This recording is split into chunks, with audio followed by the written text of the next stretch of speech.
ได้มีการเวียนตาถวายปราสาทอย่างงดงามวันนั้นมีการถวายปราสาทมีครูบาเจ้าเมืองอินพระครูบรธรรมาภิรมย์ครูบาวัดศรีเมืองยูเจริญอายุวัฒนะมงคลย่าง91เป็นประธานในการแสดงธรรมครูบาจันทรังสีวัดกู่เต้าครูบาวัดท่าคำครูบาจงหันดง4 รูปและคณะสงฆ์อำเภอแม่ทานะครับวันนั้นมีพันพระครูมนูนกิจจันทรเป็นต้นได้ร่วมกันถวายปราสาททิพยพิมานมาถวายปราสาทมนเทียนทองตามธรรมเนียมปฏิบัติในวันแรกนับจากนั้นเป็นต้นมานะครับวันที่2, 3, 4, 5, 6ได้นิมนต์คณะสงฆ์วันละ30 รูปสวดพระพุทธมนต์ธรรมนิยามสูตร6 วันเป็นเวลาถัดมาแต่ละวันนั้นได้ขอมัคคณายกพิธาจารย์คณะสงฆ์ผู้มีเสียงไพเราะได้โอกาสเวนตาลมาทีละวันนะครับเช่นพ่อหนานสะอาดทองขัน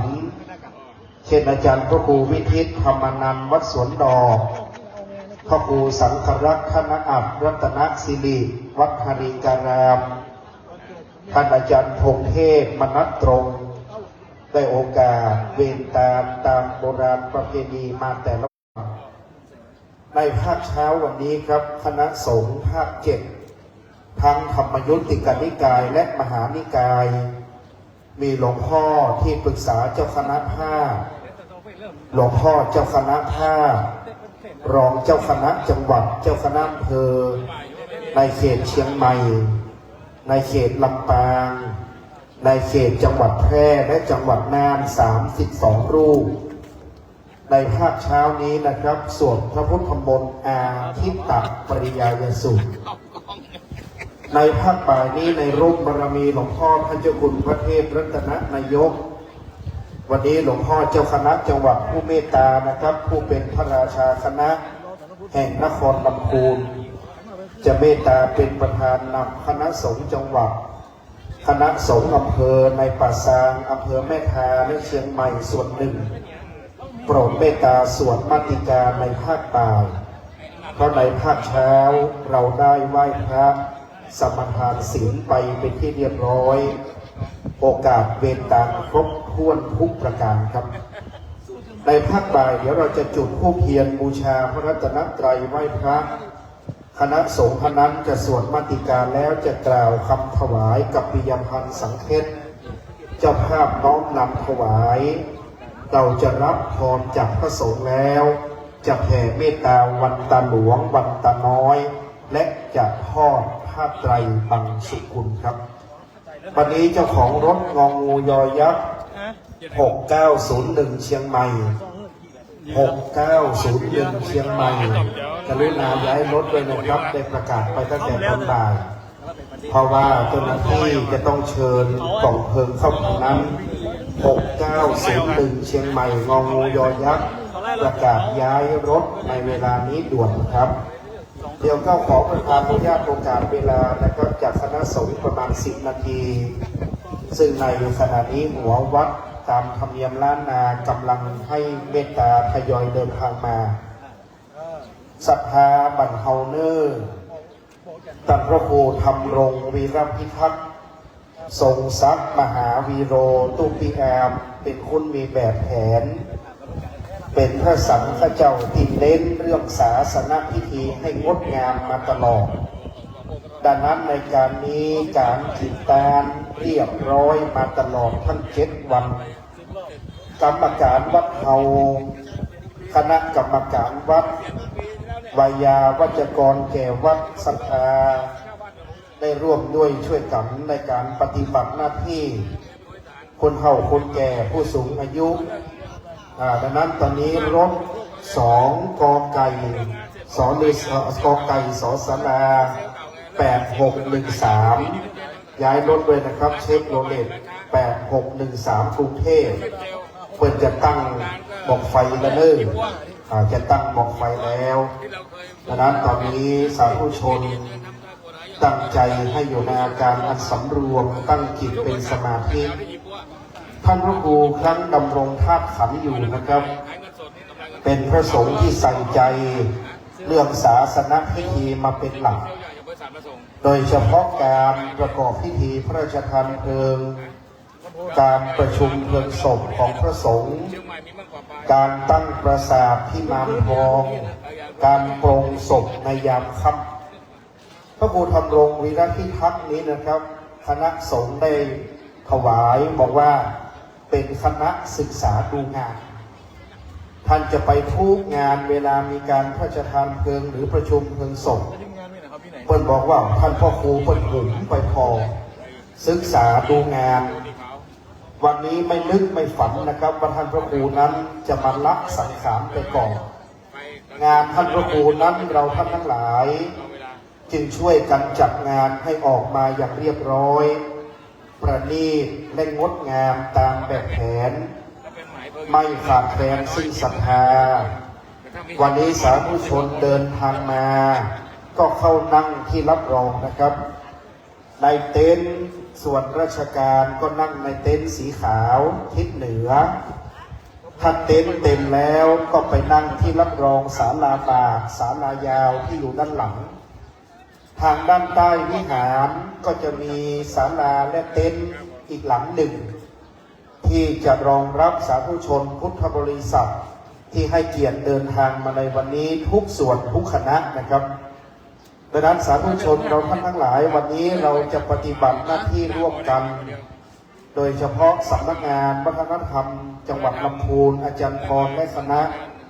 เจ้าหน้าที่กลุ่มพิธีการศพที่ได้รับพระราชทานที่7เจ้าหน้าที่กลุ่มพิธีการศพที่ได้รับพระราชทานสำนักงานวัฒนธรรมจังหวัดลำพูนได้ร่วมกันปฏิบัติหน้าที่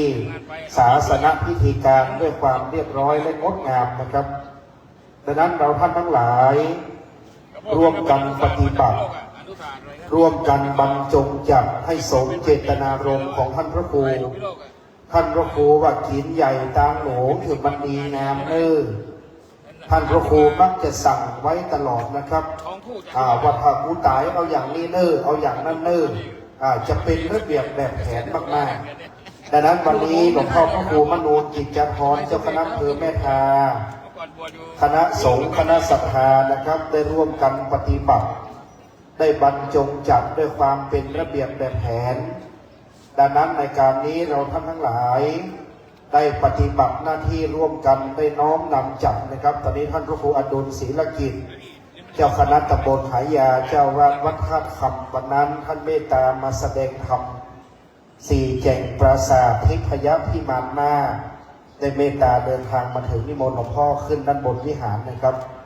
ตอนนี้จะจัดสถานที่เตรียมความพร้อมอีก5 นาทีเราจะน้อมนำเข้าสู่พิธีการแล้วครับดังนั้นเราท่านทั้งหลายได้ร่วมกันปฏิบัติ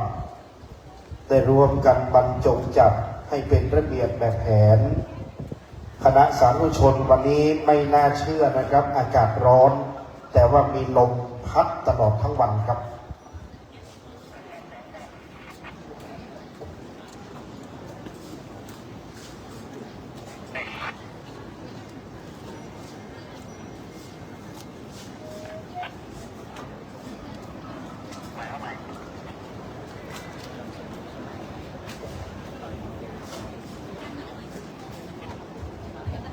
ในวันนี้การจัดงาน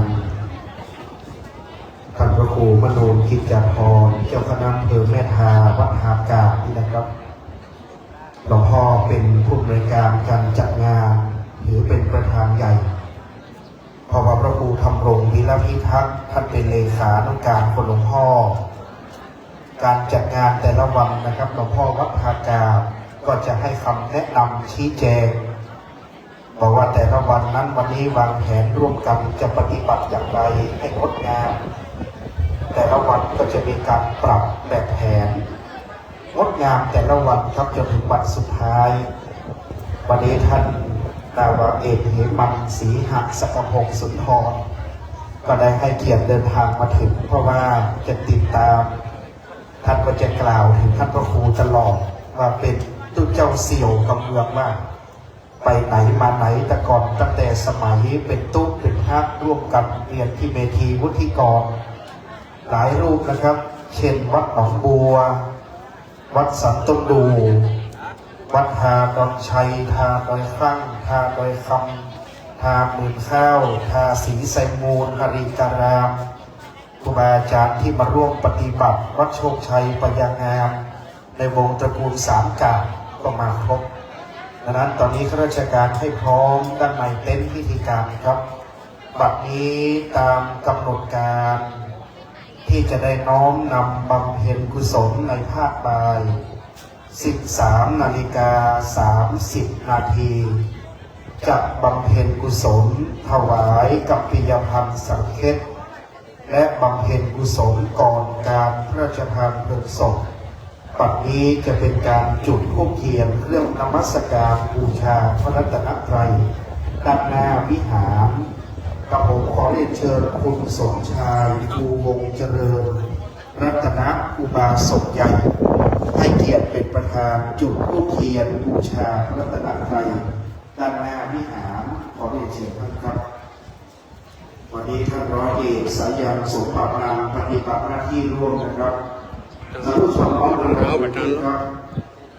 สำรวมกายสำรวมวาจาสำรวมใจตั้งจิตให้เป็นสมาธิวันนี้เจ้าข้าในนามของผู้อุปถัมภ์วัดคุณสมชายภูวงเจริญรัตนอุบาสกได้ให้เกียรติเป็นประธานจุดธูปเทียนเครื่องนมัสการบูชาพระรัตนตรัยด้านหน้าพระพุทธปฏิมากรได้น้อมนำถึงแก่ดวงวิญญาณท่านพระครูธรรมรงค์วีรพิทักษ์ธูปเทียนดอกไม้เป็นเครื่องสักการะขอน้อมบูชาต่อพระรัตนตรัยอันเป็นสรณะที่พึ่งเป็นที่นกกาของมนุษย์ชนคนเทวดาทั้งหลายคุณสมชายคุณภาวดีภูวงเจริญนั้นเป็นโยมอุปถัมภ์ท่านพระครูมาตั้งแต่ต้น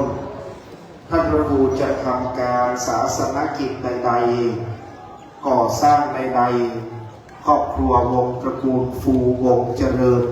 จัดอุปถัมภ์ตลอดมาครับวันนี้คุณสมชายได้กราบพระเดชพระคุณหลวงพ่อ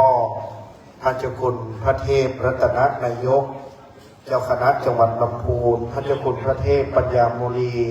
วัดประชุมโยธีพระอารามหลวงนะครับจากนั้นจะได้เข้าสู่ที่รับรองต่อจากนั้นจะเป็นการจุดธูปเทียนเครื่องทองน้อยขอเรียนเชิญท่านสนั่นช่างปรุง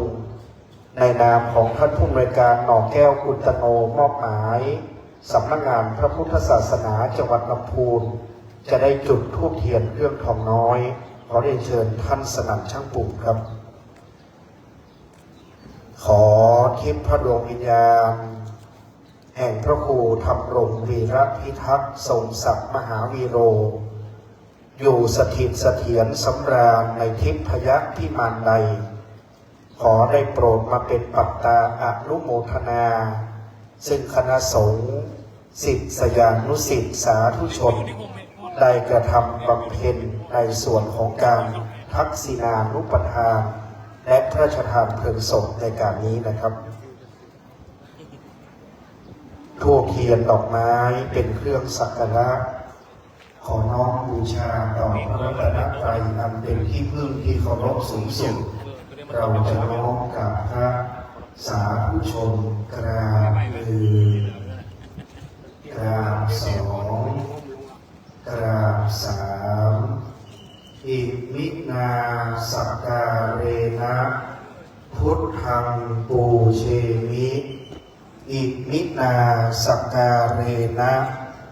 ธัมมังปูเชมิอิมินาสักการเรนะสังฆังปูเชมิอะระหังสัมมาสัมพุทโธภควาพุทธังภควันตังอภิวาเทมิสวากขาโตภควตาธัมโม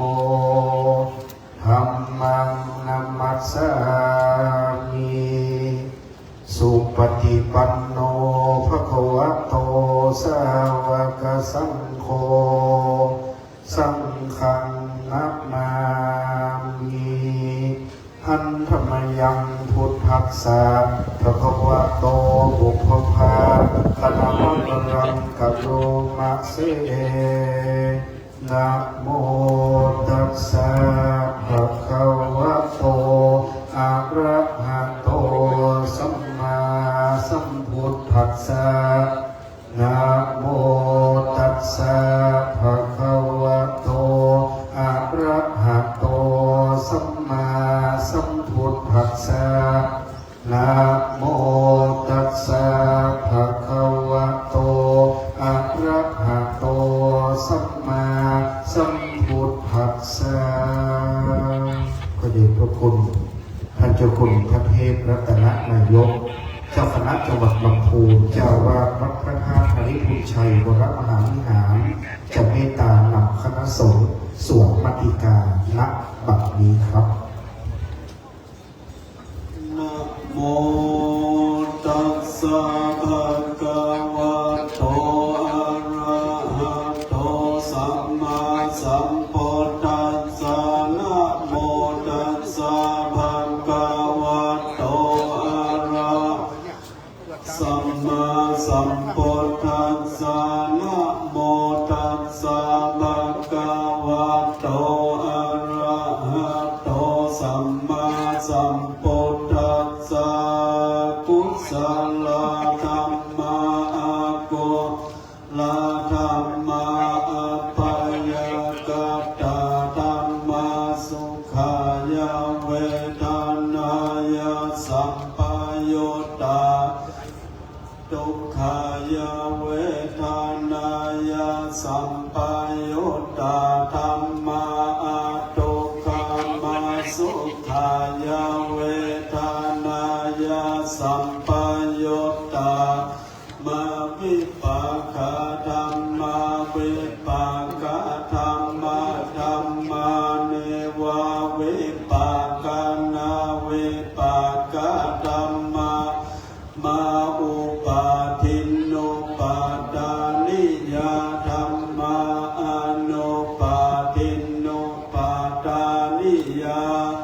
มาอนุปาทินานุปาดานิยาธรรมะสังกิเลตาสังกิเลสิกามาสังกิเลตาสังกิเลสิกาธรรมะสังกิเลตาสังกิเลสาเวตากาสาวิจาราธัมมาอาเวตากาวิจารามัตตาธัมมาอาเวกาวิจาราธัมมาปิติสาหกัตตาธัมมาสุขาสาหกัตตาอุเบกขาสาหกัตตาธัมมาทัสสะเนนะปะหะตัพพะธัมมาภาวานายาปะหะตัพพะมาเนวะทัสสะเนนะนะภาวานาปะหะตัพพะธัมมานะปะหะตัพพะเหตุกะธัมมาภาวานายาปะหะตัพพะ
ปัจจายโยนาติปัจจายโยวิคาตาปัจจายโยอาวิคาตาปัจจายโยพระสงฆ์ในสวดมัทธิกาได้จบลงไปเรียบร้อยครับต่อจากนี้ไปเราจะถวายเครื่องกัปปิยพันธ์ท่านตั้งนะโมสามจบโดยพร้อมกันนะครับนะโมตัสสะภะคะวะโตอะระหะโตสัมมาสัมพุทธัสสะนะโมตัสสะภะคะวะโตอะระหะโตสัมมาสัมพุทธัสสะนะโมตัสสะภะคะวะโตอะระหะโตสัมมาสัมพุทธัสสะอิมานิมะยังพันเตกัปปิยพันธานิสัพปริวารานิภิกขุสังฆัสสะโอโนชยามะสาธุโนพันเตภิกขุสังโฆอิมานิกัปปิยพันธานิสัพปริวารานิปฏิคัมหาตุอัมหากังทีฆะรัตตังหิตายะสุขายะข้าแต่พระสงฆ์ผู้เจริญข้าพระเจ้าทั้งหลายขอน้อมถวายเครื่องกัปปิยพันธ์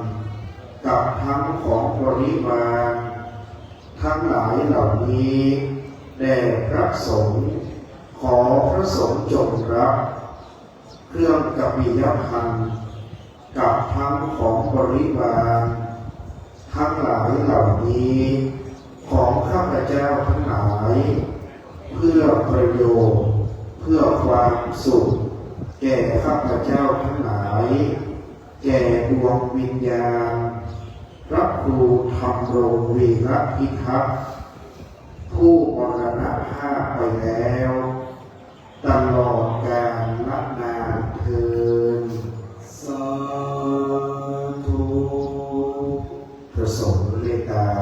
อนุโมทนาสาธุการเป็นที่เรียบร้อยครับต่อจากนี้ไปจะได้น้อมนำถวายจตุปัจจัยเครื่องกัปปิยพันธ์ท่านพระครูนั้นจะใส่ใจเรื่องของถวายพระสงฆ์ตลอดไม่ว่าจะเป็นงานประเพณีสงน้ำพระธาตุงานสำคัญทำบุญมงคลอายุใน29 มีนาของทุกปีจะพยายามสรรหาทายธรรมมาถวายที่แปลกใหม่นะครับวันนี้งานพระราชทานเพลิงศพคณะศิษยานุศิษย์คณะเจ้าคณะผู้ปกครองและสาธุชนบอกว่าวันนี้เราจะทำโต๊ะหมู่บูชาเป็นกัปปิยพันธ์สังเฆตถวายแก่คณะสงฆ์ทุกรูป200 กว่ารูปในทุกวันรวมกันเกือบจะ300 รูปครับเรียกว่าถิ่นใหญ่ตาหลวงโดยแท้วันนี้ของถวายเป็นโต๊ะหมู่บูชาขอนิมนต์พระคุณเจ้าแต่ละวัดโปรดเมตตาได้นำโต๊ะหมู่บูชาที่ได้รับถวายแล้วไปตั้งไว้ที่ด้านหน้าพระพุทธรูปไม่ว่าจะเป็นในวิหารอุโบสถในกุฏิสงฆ์หรือในศาลาที่มีพระพุทธรูปเพื่อเป็นเครื่องตั้งบูชาต่อพระรัตนตรัยก็จะเป็นประโยชน์ต่อดวงวิญญาณท่านผู้ดูธรรมโลกวีระพิทักษ์ที่คณะศิษย์ตั้งใจถวายแล้วครับการนี้จะถวายกับพระพุทธด้านหน้าโต๊ะหมู่บูชาก็นิมนต์พระครูมโนกิจยาภรณ์เจ้าคณะอำเภอแม่ทาเจ้าอาวาสวัดทากาประธานเจ้าภาพโปรดเมตตาถวายกับพระพุทธด้านหน้าโต๊ะหมู่เป็นพุทธบูชาขอกราบพระนาครับหลวงพ่อเจ้าคณะอำเภอนั้นท่านดูแลกำกับในศาสนพิธีการดูแลความเรียบร้อยในแต่ละวันเสมอมานะครับท่านเป็นเจ้าคณะผู้ปกครองสงฆ์ที่เข้าใจงานอีกรูปหนึ่ง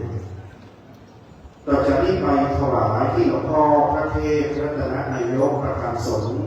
เชิญคุณสมชายภูวงศ์เจริญเข้าถวายกัปปิยพันธ์ต่อหลวงพ่อประธานสงฆ์ครับที่พระเดชพระคุณพระเทพปัญญาโมดีวัดประชุมโยธีพระรามหลวงพังงาเชิญคุณภาวดีภูวงศ์เจริญน้อมนำถวายในยุคที่2นะครับ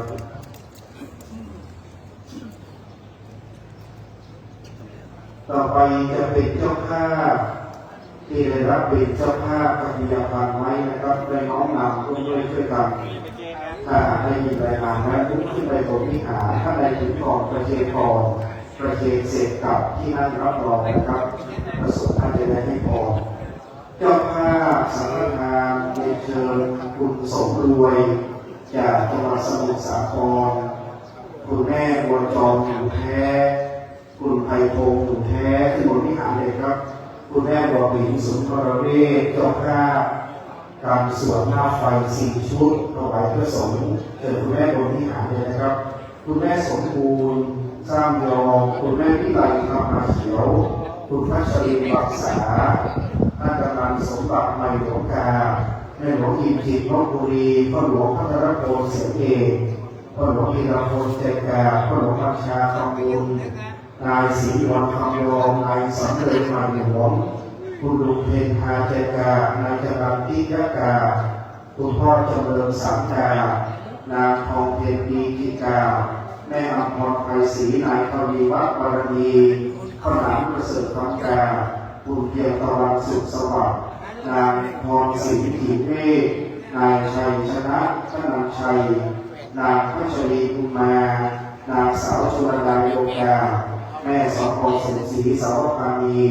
นางโพคันกินากานางวีรัตยาดาเสียงเอกนางสาวกรณีวิยะพงศ์นายรุปรัตน์ตันหลวงกานางจันทนาวิวัฒน์รัตนศักดิ์เชิญคุณฤทธิ์บัญชาสันติรานุรักษ์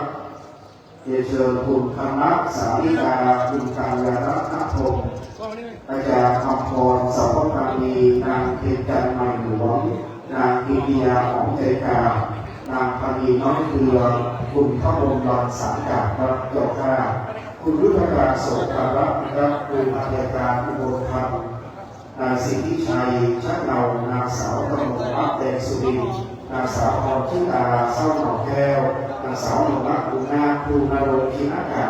ครูสำเริงใหม่หลวงครูเสมอเสาทองครูวิวัฒน์เสาทองมีรักเชิญคุณพ่อคนนี้มีโอกาสพ่อกำนันสุขพจน์แก้วกานะครับพ่อเพนพาเจกาพ่อศรีบุญคำหลองครับ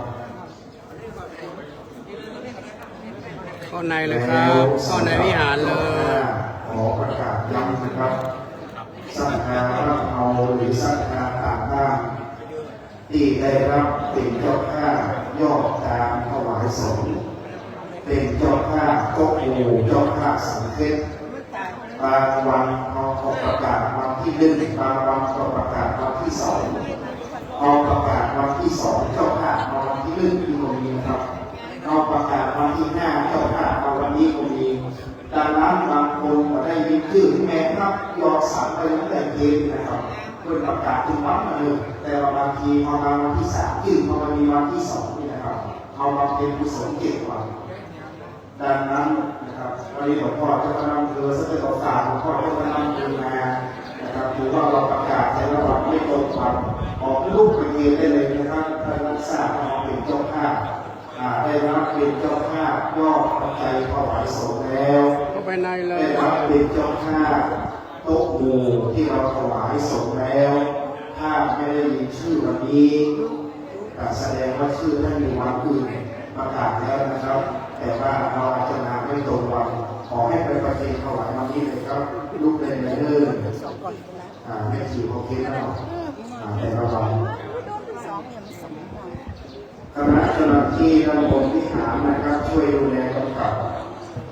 ในพิธีการให้พร้อมนะครับ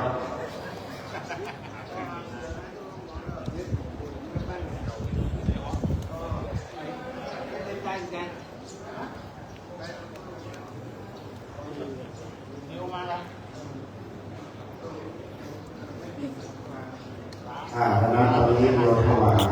ให้ครบพร้อมนะครับถวาย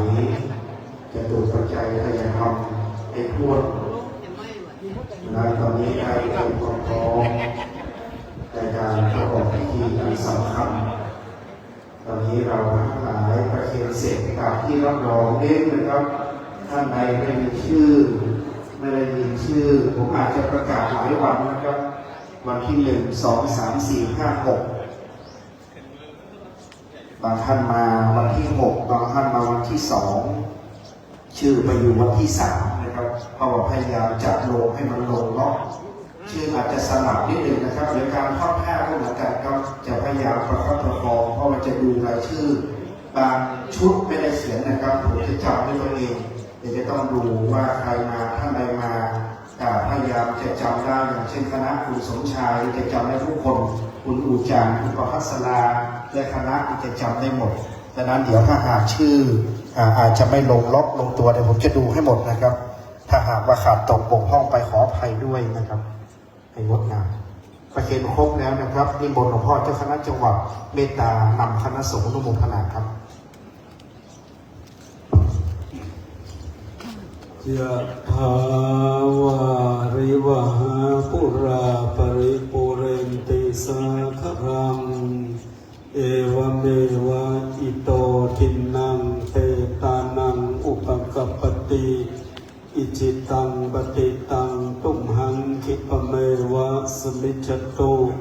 สเพปุเรนตุสังกปาจันโทปันรโสยถามณิโชติระโสยถาสัพพิติโยวิวัชชันตุสัพพะโรโควินาศตุมาเตภวัตวันตรายโยสุขิติ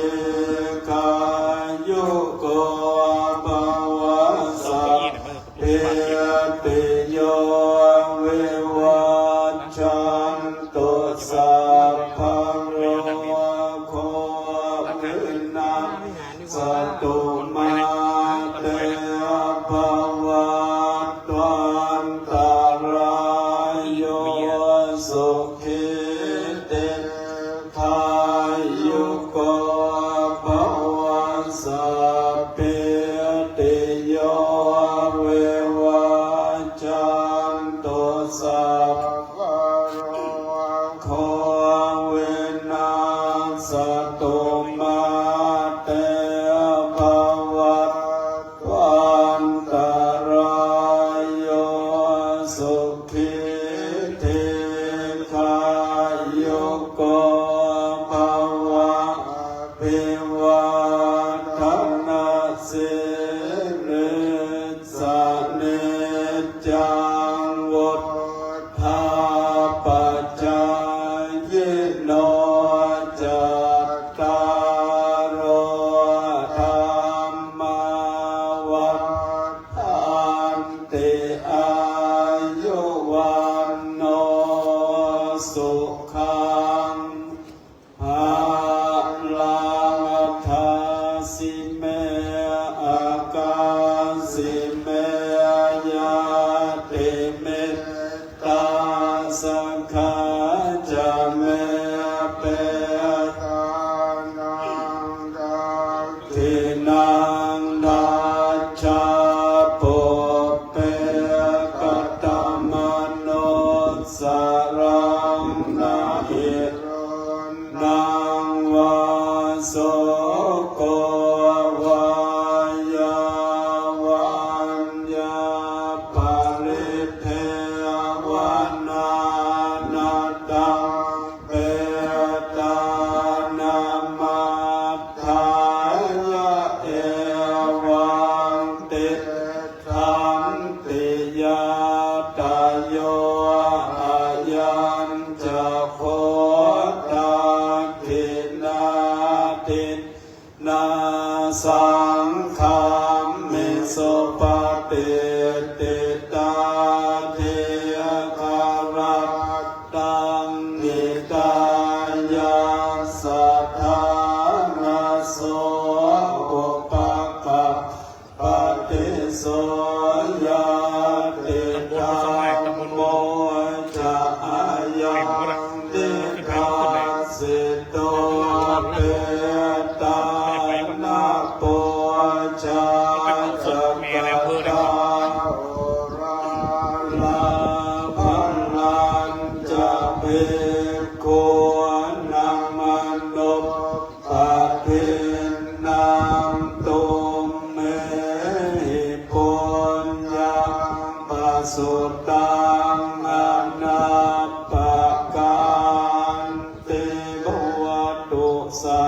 พมังคลังขันตุสัพพเทวตาสัพพพุทธานุภาเวนัสสัทธาโสทิภวันตุเตภวันตุสัพพมังคลังรักขันตุสัพพเทวตาสัพพธรรมานุภาเวนัสสัทธาโสทิภวันตุเตภวันตุสัพพมังคลังรักขันตุสัพพเทวตาสัพพสังฆานุภาเวนัสสัทธาโสทิภวันตุเต สาธุเจริญจิตตภาวนาทำสมาธิให้อยู่ในอาการอันสำรวมพร้อมกันณบัดนี้ครับ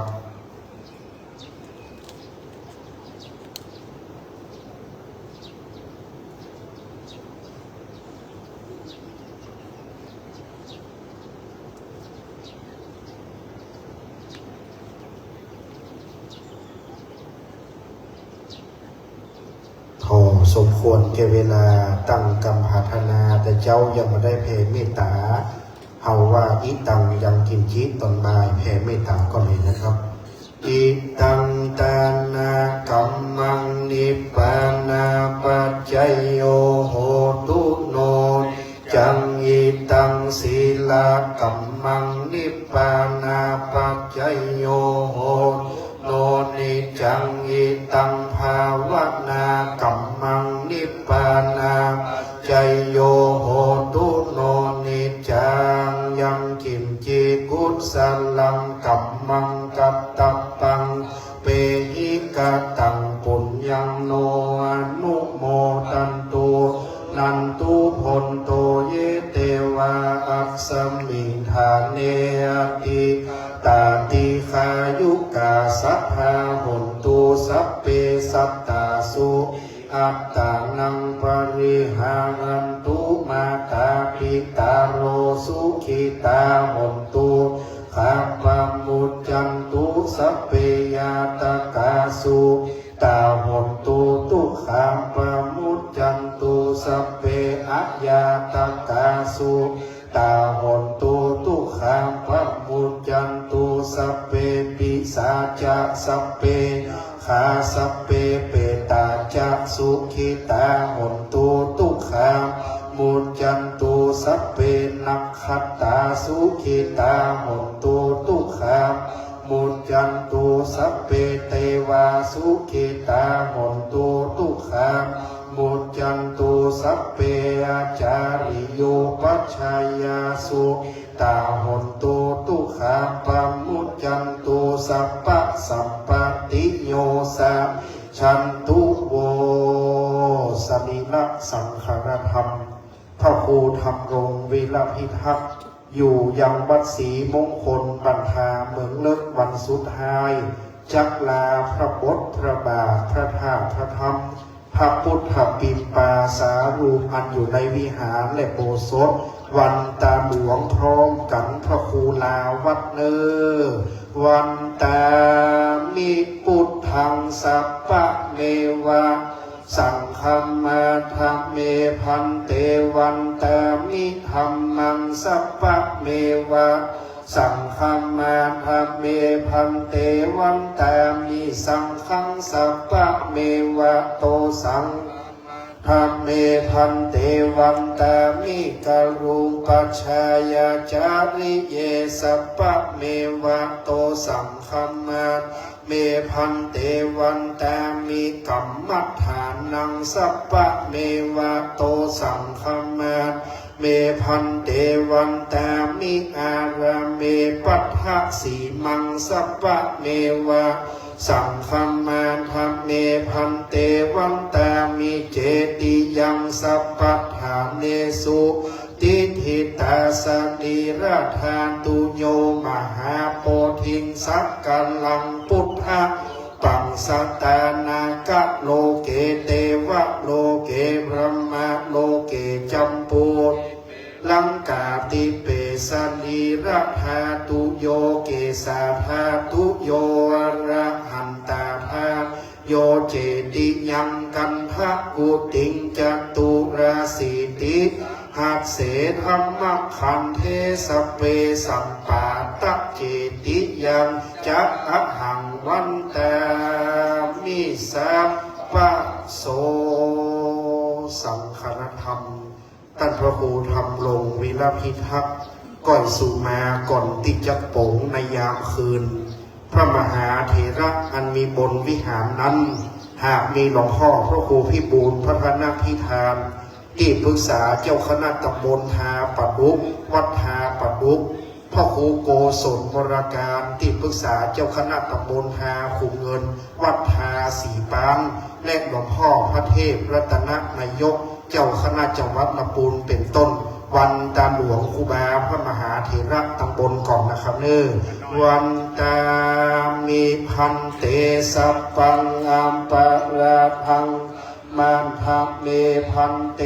มยากะตังปุญญังสามินานุโมทิตัพพังสามินากะตังปุญญังไมหังตัพพังสาธุสาธุอนุโมทามิอิคายุโกโหตุอายุวันโนสุขังปะลังสาธุขโยมโชเฟอร์พระคุณเจ้าแต่ละวัดขึ้นรับกัปปิยพันธ์สังเขตบนวิหารนะครับขอเวลา10 นาทีเพชรรุ่งนัตราชบรรเลงส่งสการเพื่อจะได้ปรับสถานที่เพียด้านบน10 นาทีและจะน้อมนำผู้ที่จะปฏิบัติธุระส่วนตัวนะครับให้เวลา10 นาทีเดี๋ยวจะเราเข้าสู่พิธีการต่อผ้าไตรปังสุกุลและเข้าสู่พิธีพระราชทานเพลิงครับคณะนักศึกษาวิชาทหารนะครับพันธิการชัชวาลโชติปัญโยวัฒนาเหมือนเข้าควบคุมดูแลอาจารย์นนทวัฒน์สำนักงานวัฒนธรรมจังหวัดลำพูนช่วยดูนะครับการเชิญผ้าไตรในการปฏิบัติอย่างไรยืนอย่างไรนั้นให้ปฏิบัติตามที่ได้ซักซ้อมนัดหมายครับสัพพทนการกั้นให้มีอารยะแบบแผนนะครับการกั้นสัพพทนให้พร้อมสาธุชนนั่งให้พร้อมนะครับพัก10 นาทีให้คณะโชเฟอร์ขึ้นรับกัปปิยพันธ์ก่อนยังจะได้เวลา10 นาทีจะน้อมนำเข้าสู่พิธีครับ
สังฆเจ้าตะบวนนิมนต์อยู่พิจารณาผ้าไตรมดนะครับดังนั้นถ้าปฏิศาสนกิจแต่ขอเมตตาอยู่พิจารณาผ้าไตรปังสุกุลที่โบสถ์ที่บนนี้นะครับเด้อ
เ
ทุกส่วนเข้าประจำที่ครับ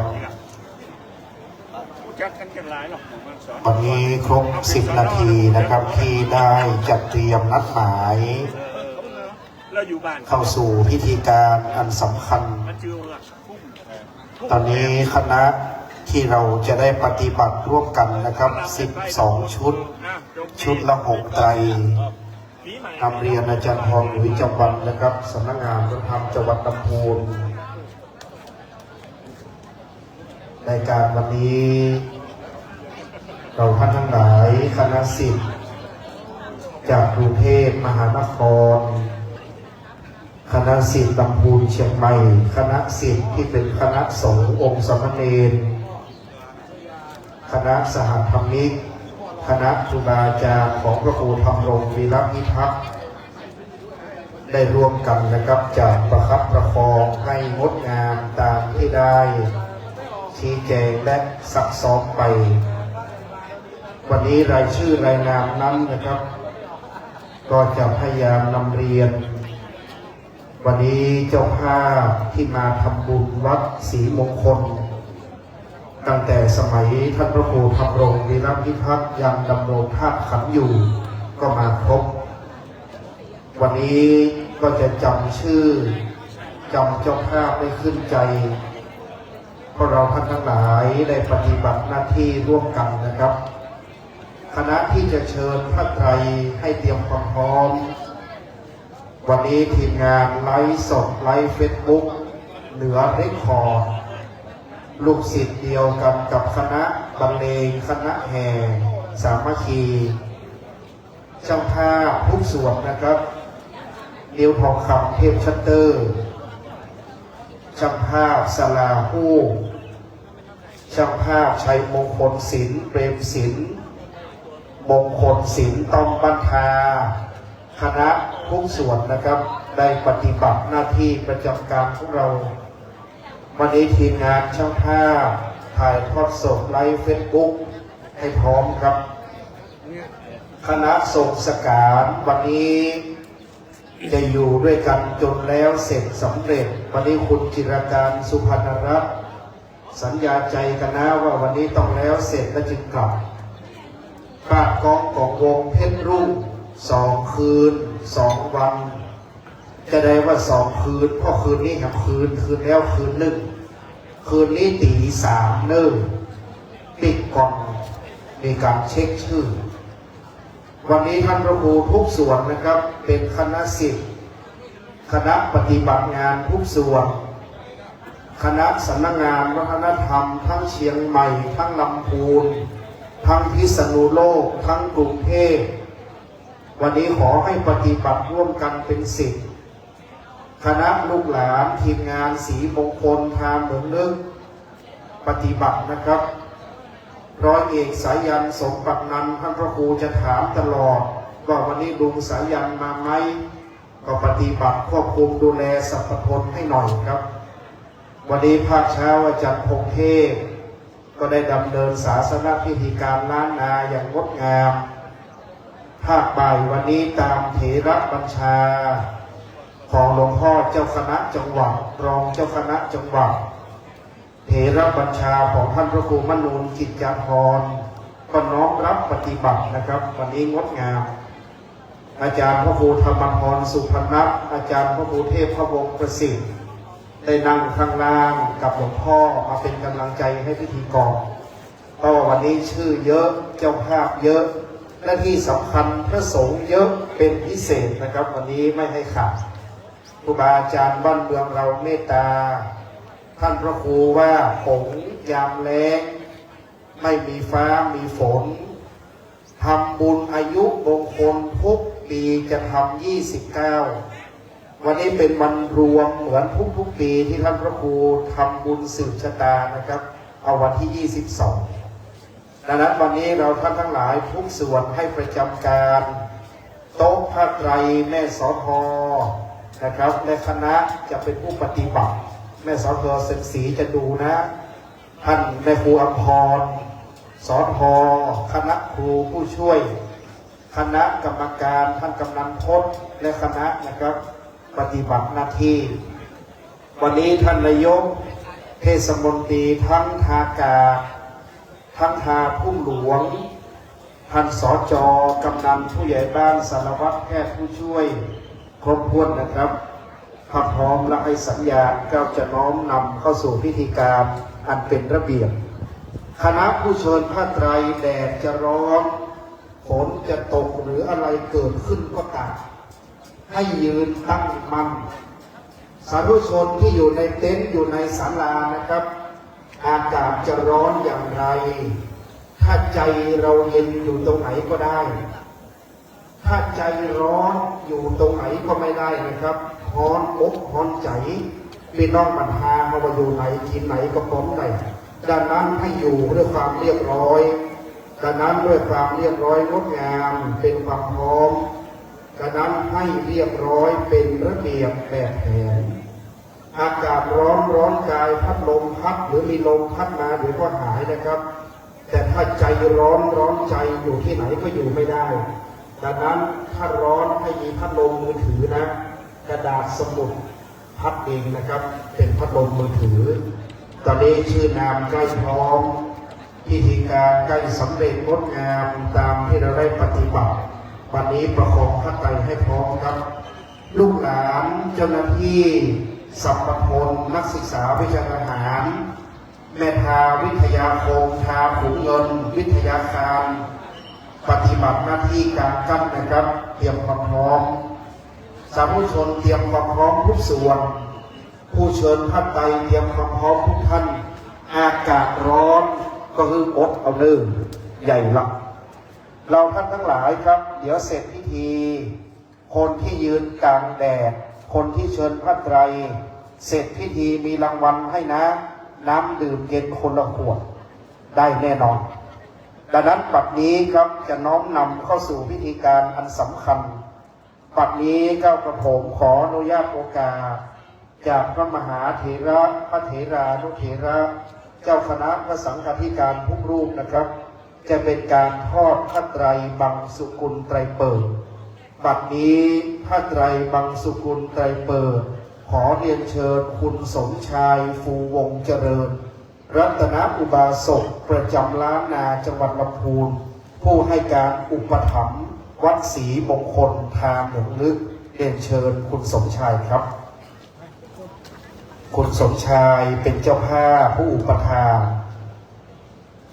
เป็นที่เคารพนับถือของสาธุชนวัดศรีมงคลวันนี้คุณสมชายฟูวงเจริญได้ให้เกียรติเดินทางมาสำคัญยิ่งทุกประการนะครับ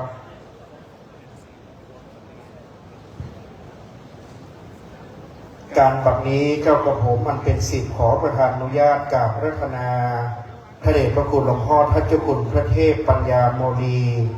เจ้าวาดวัดประชุมโยธีพระอารามหลวงจังหวัดพังงาโปรดเมตตาพิจารณาพระไตรบังสุกุลไตรเปิดณบัดนี้ขอกราบรัตนาครับพระเดชพระคุณท่านเจ้าคุณพระเทพปัญญาโมลีวัดประชุมโยธีพระอารามหลวงนั้นนะครับท่านเป็นพระราชาคณะผู้เมตตาเมื่อท่านพระครูธรรมรงค์วิรพิทักษ์ไปปฏิบัติศาสนกิจที่ปักใต้หลวงพ่อพระเทพปัญญาโมลีก็จะเมตตาอยู่ตลอดครับเมื่อมีงานที่เชียงใหม่ลำพูนพระเดชพระคุณก็จะเมตตามาเป็นเนื้อนาบุญให้แก่คณะศิษยานุศิษย์ท่านเป็นพระราชาคณะชั้นเทพที่เมตตาอีกรูปหนึ่งทั้งปักใต้และแดนล้านนาน้อมประนมมือขึ้นพร้อมกันครับ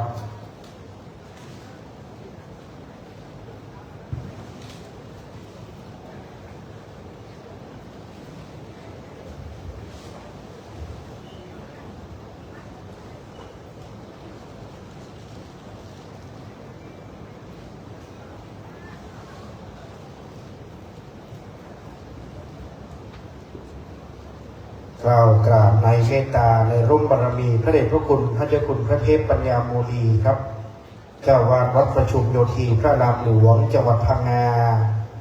เป็นพระมหาเถระที่มีเมตตาต่อคณะศิษยานุศิษย์ครับขอบคุณคุณสมชายฟูวงเจริญ ได้ให้เกียรติทอดผ้าไตรบังสุกุลไตรเปิดเป็นที่เรียบร้อยครับพิธีนั้นงดงามเป็นแบบแผนท่านพระครูธรรมรงค์วิรพิทักษ์ท่านจะไม่เร่งรีบไม่เร่งร้อนงานท่านจะออกมางดงามเสมอมานะครับ จะเป็นแบบแผนมากๆดังนั้นเราจะดำเนินการไปทีละชุดทีละชุดด้วยความเรียบร้อยตามที่ปรากฏต่อจากนี้ไปชุดที่6 ไตร 6 ท่านนี้จะเป็นชุดที่1จะเป็นเนติแบบอย่างอีกทั้ง10 ชุดปฏิบัติดังนั้นชุดที่1จึงจะเป็นต้นแบบแห่งการปฏิบัตินะครับยืนเทียบพร้อมกัน6 ท่านรับผ้าไตรแล้วจึงแปรแถวขึ้นทอดบนกิตกาทานและจะนิมนต์พระสงฆ์ขึ้นพิจารณาผ้าไตรบังสุกุลล้วนเป็นข้าราชการครูบาอาจารย์ผู้ใหญ่จะเป็นแบบอย่างได้ยินรายนามแล้วเชิญลุกยืนเทียบเบื้องหน้าครับท่านที่1เรียนเชิญท่านสนั่นช่างปรุงนักวิชาการศาสนาชำนาญการพิเศษปฏิบัติหน้าที่ผู้แทนท่านหน่อแก้วอุตโนผู้อำนวยการสำนักงานพระพุทธศาสนาจังหวัดลำพูนเรียนเชิญท่านครับคุณโชติกาพลศักดิ์คุณณัฐพลวงอ้ายคุณธนรัตน์วิชัยรัตน์นักวิชาการศาสนาชำนาญการสำนักงานพระพุทธศาสนาจังหวัดลำพูน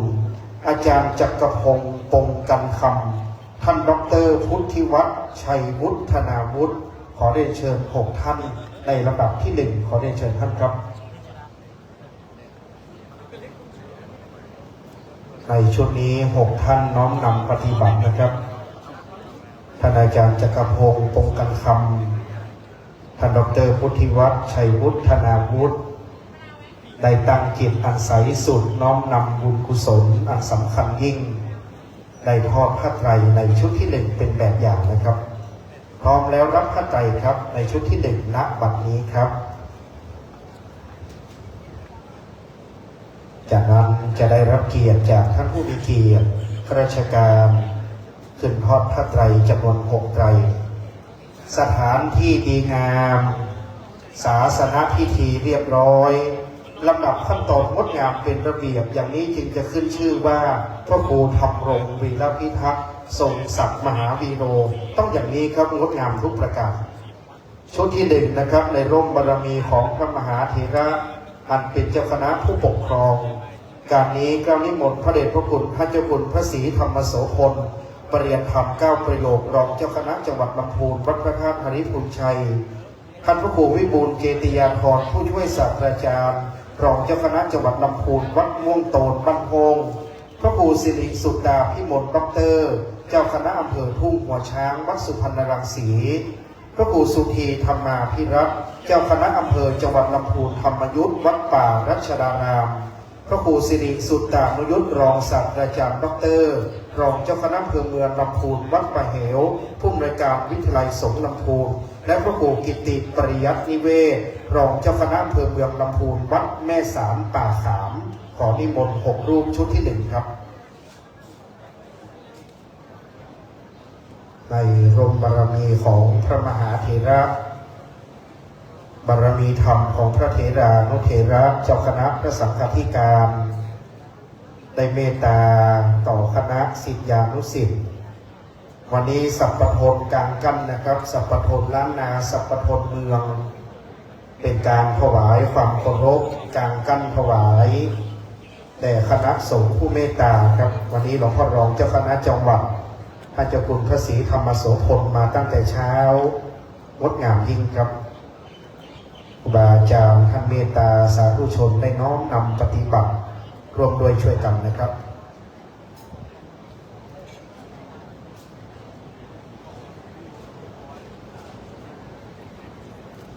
วันนี้ครบถ้วนทุกประการนะครับในเมตตาต่อคณะสงฆ์พระมหาเถระครูบาอาจารย์ทุกรูป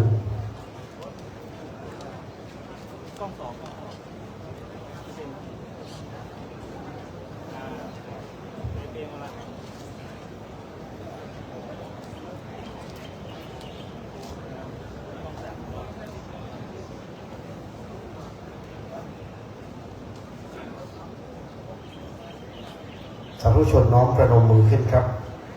เมื่อคณะสงฆ์เดินลงจากวิหาร เราจะน้อมนำประนมมือขึ้นนะครับวันนี้จัดมณฑลไว้บนวิหารเย็นครับกระสงฆ์ท่านไม่ร้อนนะครับ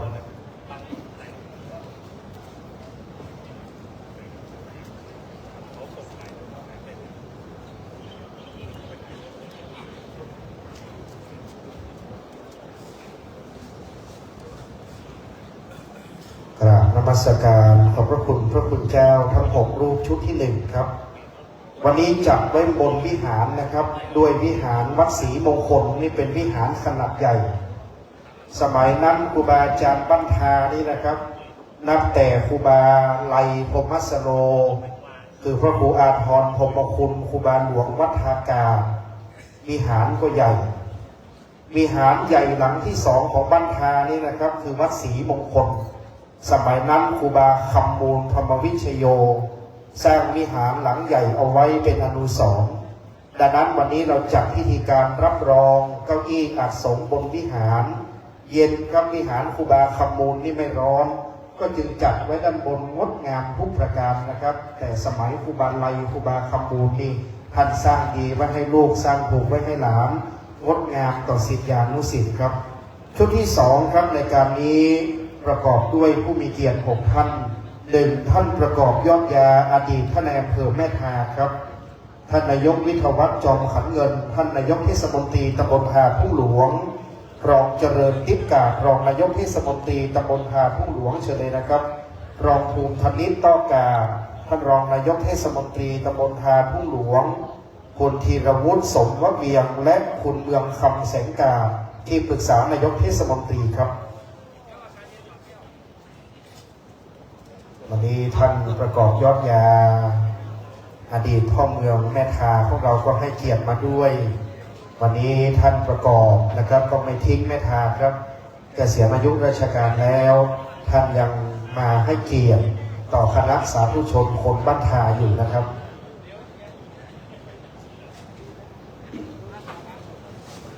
ครบพร้อมรับพระไตรชุดที่2ครับงดงามปฏิบัติอย่างนี้ถ้าท่านพระครูนั่งอยู่นี่คงจะยิ้มนะครับประธานพระครูนี่เป็นระเบียบมากๆเวลาปฏิบัติงานจะเขียนชื่อส่งทีละชุดทีละชุดบอกว่าคนนั้นมาแล้วท่านนี้มาแล้วท่านพระครูจะทำงานอย่างนี้ตลอดนะครับยังจำได้ในสนองงานนิมนต์พระสงฆ์6รูปครับพระครูพิสิทธิ์สุภการรองเจ้าคณะอำเภอแม่ทาวัดทาหนองยางไค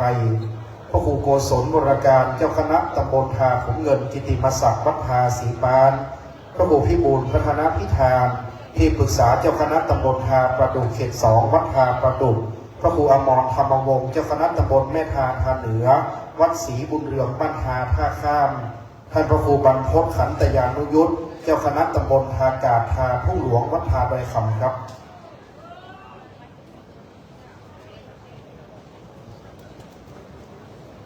ช่วงนี้มีหลวงพ่อพระครูพิบูลพัฒนพิธานครูบาวัดทาประดุกนะครับได้เมตตาท่านพระครูวินิจช่วยกำกับนะครับงานติดศาสนกิจจัดทุกแห่งครับ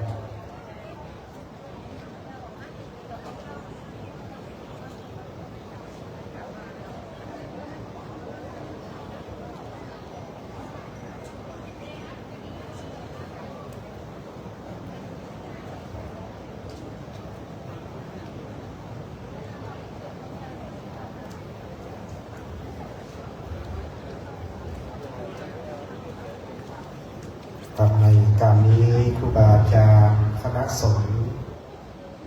ท่านเมตตากำกับดูแลศาสนพิธีการด้วยความเคารพในชุดนี้ลำดับที่6รูปล้วนเป็นที่ปรึกษาเจ้าคณะตำบลรองเจ้าคณะอำเภอเจ้าคณะตำบลรองเจ้าคณะตำบลชุดที่2นะครับมาดูแสงแดดกับสัพพทมนี้สีสดเวลาถ่ายภาพมาจะงดงามที่สุดเลยครับเป็นอารยธรรมของเชียงใหม่ลำพูนเราเป็นแบบแผนบ้านเมืองเรามีบัณฑิตนักปราชญ์ไม่ใช่บ้านป่าเมืองเถื่อนแต่อย่างใดเป็นบ้านเมืองที่มีครูบาอาจารย์เป็นบ้านเมืองที่มีพระสงฆ์ดีศรีศาสนานะครับน้อมประนมมือครับ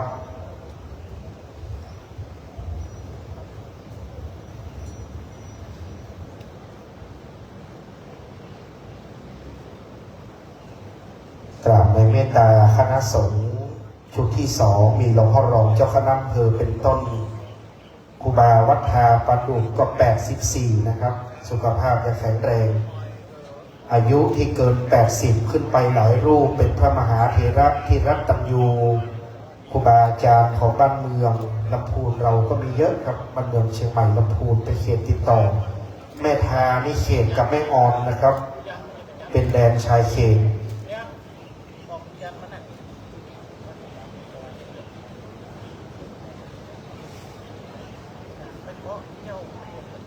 ดังนั้นในการนี้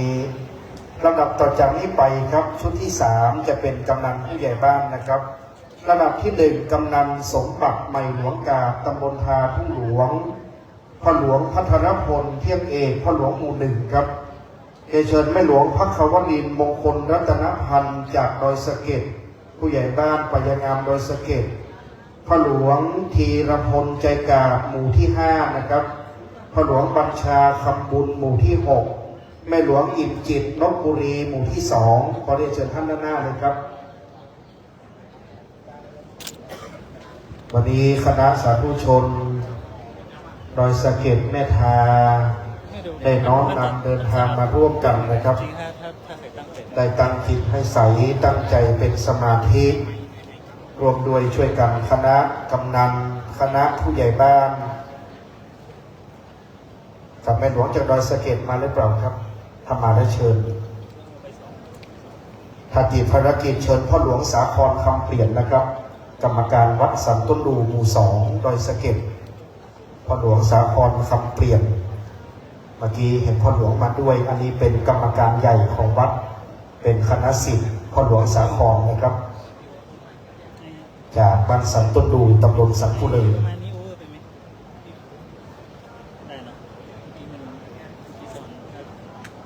น้อมรับพระไตรครับ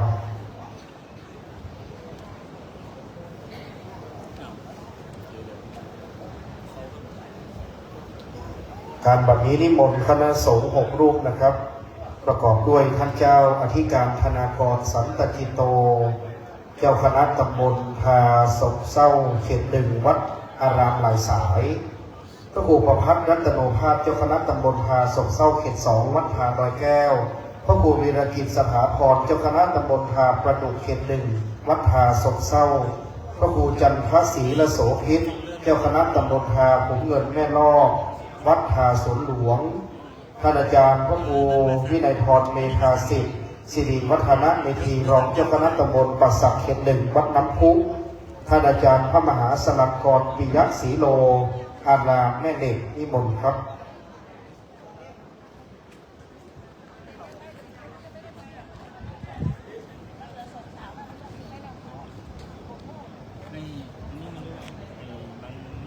คณะสงฆ์ท่านนาครับเกือบจะครบหมดครับไม่มีรูปแบบอย่างครับถือว่าสมบูรณ์โดยเฉพาะคณะสงฆ์เมตตาเราพอจะคณะคือวัดพระกราบเมตตาวันนี้ต้องครบนะครับไม่ขาดเพราะว่าจะต้องมาทุกรูปมาทุกวัดเมตตาทุกประการครับ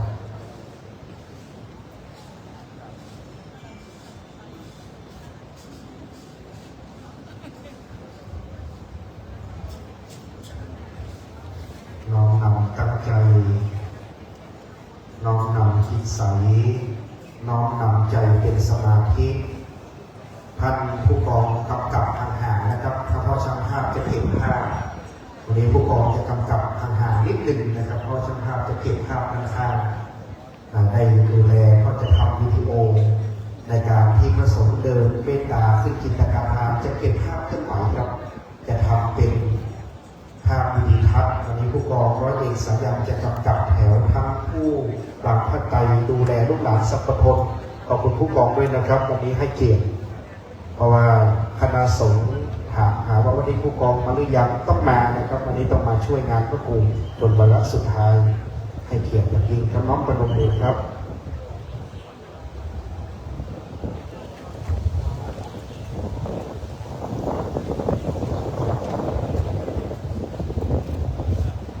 ในเมตตาคณะสงฆ์6รูป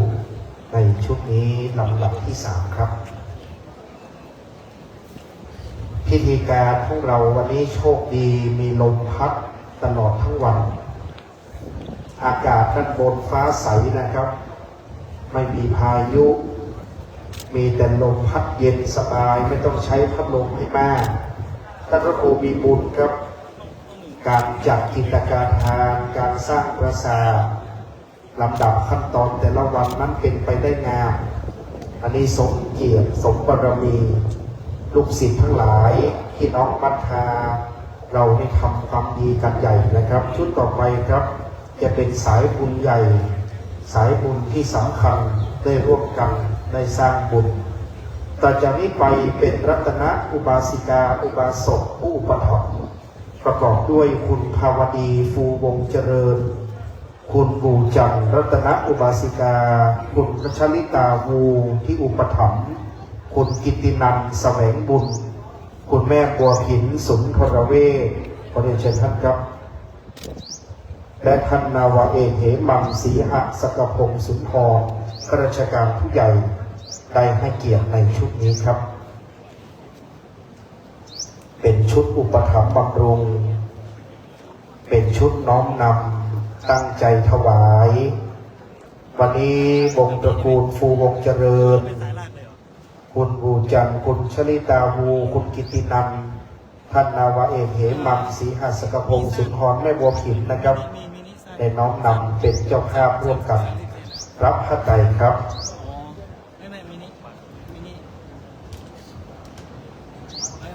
ในลำดับชุดที่4นะครับด้วยความนอบน้อมในพระสงฆ์พระมหาเถระการนี้ชุดที่4ก็นิมนต์พระธิการทรงพลขันติธรรมโมผู้ช่วยเลขานุการรองเจ้าคณะอำเภอแม่ทาวัดทาทุ่งหลวงพระครูบรรพตพัฒนชัยวัดทาดอยแช่พระครูหิรัญยกิติโสพลวัดทาขุนเงินพระครูสุวัฒน์ธรรมพิเดชวัดทาทุ่งยาวพระครูวินิจบุรคุณวัดทาศาลาท่านอาจารย์พระครูประหลัดสุภชัยพัฒเทกามเมธีวัดทาแม่ปะคาตำบลทาประดุกอำเภอแม่ทาครับ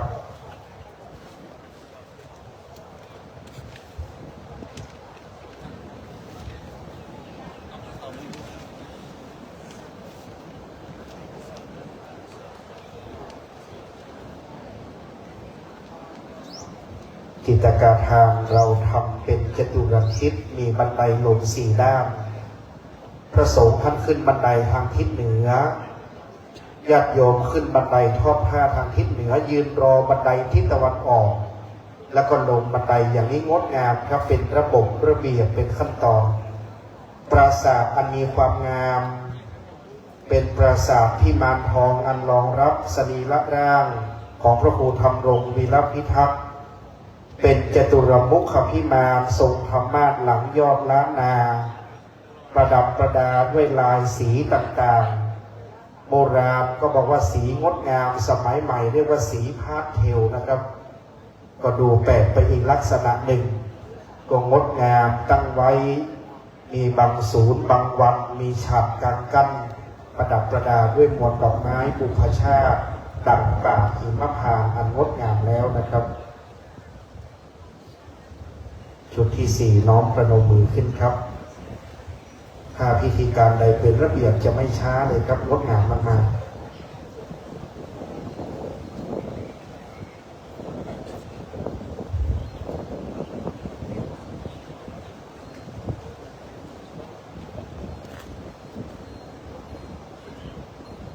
กราบในเมตตาคณะสงฆ์นะครับได้พิจารณาพระไตรบรรสุกุลแล้วชุดต่อไปในลำดับที่5ครับได้รวมด้วยช่วยกันตั้งจิตอธิษฐานได้สร้างบุญร่วมกันนะครับเป็นทักษิณานุปทานตอนนี้ท่านพระครูประหลัดบุญยวัฒน์ครูบาเกียรติยศพรหมปัญโยวัดพระธาตุบัดแก่นใจโดยนาแสดงอำเภอศกปราบจังหวัดลำปางได้เมตตาร่วมบุญได้เดินทางมาถึงชุดต่อไปนะครับสาธุชนประกอบด้วยคุณแม่กัญญาวัยวุฒิเชิญคุณพ่อเทิดศักดิ์สามกาคุณโยมมีนาคุณแม่ภูนศรีสามกาคุณโยมมารดาท่านกำนันสุเทพปัญญากาคุณสนธยารังรองธามินเทศบาลตำบลทาศกเศร้าและคุณสำริด ท่านนำชัยขอเรียนเชิญท่านครับชุดนี้จะมีโยมพ่อมีโยมแม่ของท่านพระครูด้วยนะครับดังนั้นพ่อเทิดศักดิ์คุณแม่ภูนศรีสามกาได้รวมด้วยช่วยกันส่งสการพระลูกชายวันนี้ขอคุณโยมพ่อโยมแม่ได้สร้างบุญเลยครับคุณสำริดธนันชัยเทียบเลยครับคุณแม่กัญญาวัยวุฒิด้านหน้าเลยครับกำนันสุเทพปัญญากาคุณสนธยาในเชิญด้านหน้าก่อนเลยครับเดี๋ยวคุณพ่อกับคุณแม่ท่านพระครูอยู่ตรงไหนเอ่ยน่าจะอยู่ด้านข้างเดี๋ยวรอสักครู่ครับเพราะคุณแม่ท่านเดินช้าๆไม่เป็นไรยืนก่อนเลยครับมาถึงก่อนยืนก่อนครับถึงก่อนยืนก่อนเลยครับไม่ต้องรอเดี๋ยวพ่อเทิดศักดิ์กับแม่ภูนศรีนะครับได้ให้เกียรติพ่อหนึ่งไตรแม่หนึ่งไตรได้พระลูกชายวันนี้ส่งสการมีคุณโยมแม่ท่านพระครูคุณโยมพ่อท่านพระครูอยู่ตรงไหนเอ่ยมาแล้วครับช้าๆนะพ่อนะผู้กองช่วยดูคุณพ่อหน่อยครับขอผู้กองประคองคุณพ่อนิดนึงนะครับเพราะว่าท่านสูงอายุค่อยๆคุณโยมมิดาคุณโยมมันดาผู้ให้กำเนิดผู้บังเกิดเกล้าเป็นพระพรหมเป็นพระอรหันต์ของลูกนะครับวันนี้น้อมนำทอดพระไตรโยมบิดากับโยมมันดาพร้อมพ้วนครับชุดนี้รับพระไตรครับ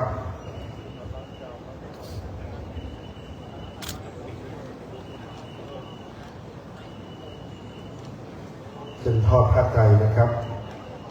ชุดนี้ด้วยความเคารพในพระสงฆ์ขอรับเมตตาจากพระครูอดุลศรีละกิจเจ้าคณะตำบลหายาวัดท่าคำราชทานหลวงกุดีค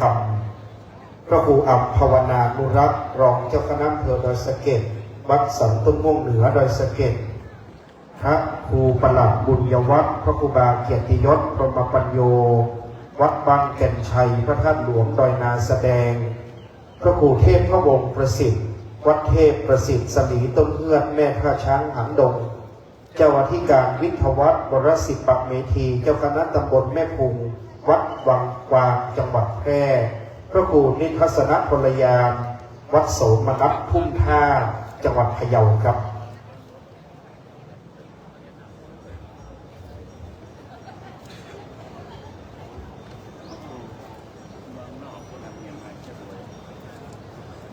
เมตตาครูบาอาจารย์นะครับหลวงพ่อพระครูอดุลศรีละกิจหลวงพ่อพระครูอัมภาวนานุรักษ์รองเจ้าคณะอำเภอดอยสะเก็ดวันนี้คณะสงฆ์ลำปางมีครูบาเกียรติยศ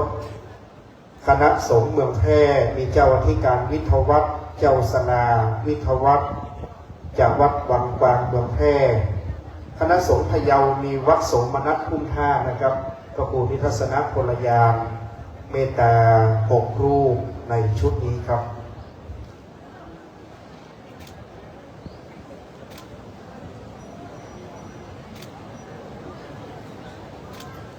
ครบถ้วนทุกประการครับในชุดลำดับที่5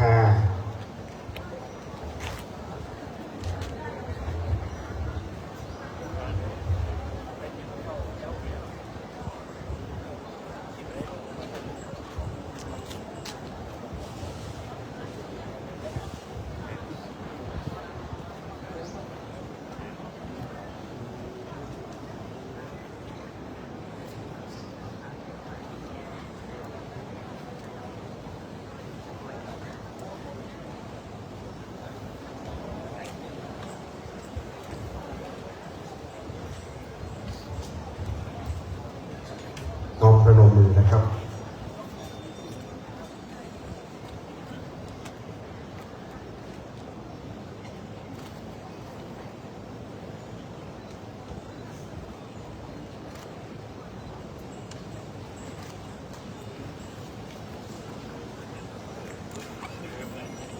กราบนมัสการขอบพระคุณพระคุณเจ้าครับ ชุดลำดับที่6นะครับเดี๋ยวยืนเทียบไว้รอตามลำดับจะได้น้อมนำมอบผ้าไตรให้แก่ท่านผู้มีเกียรติครับ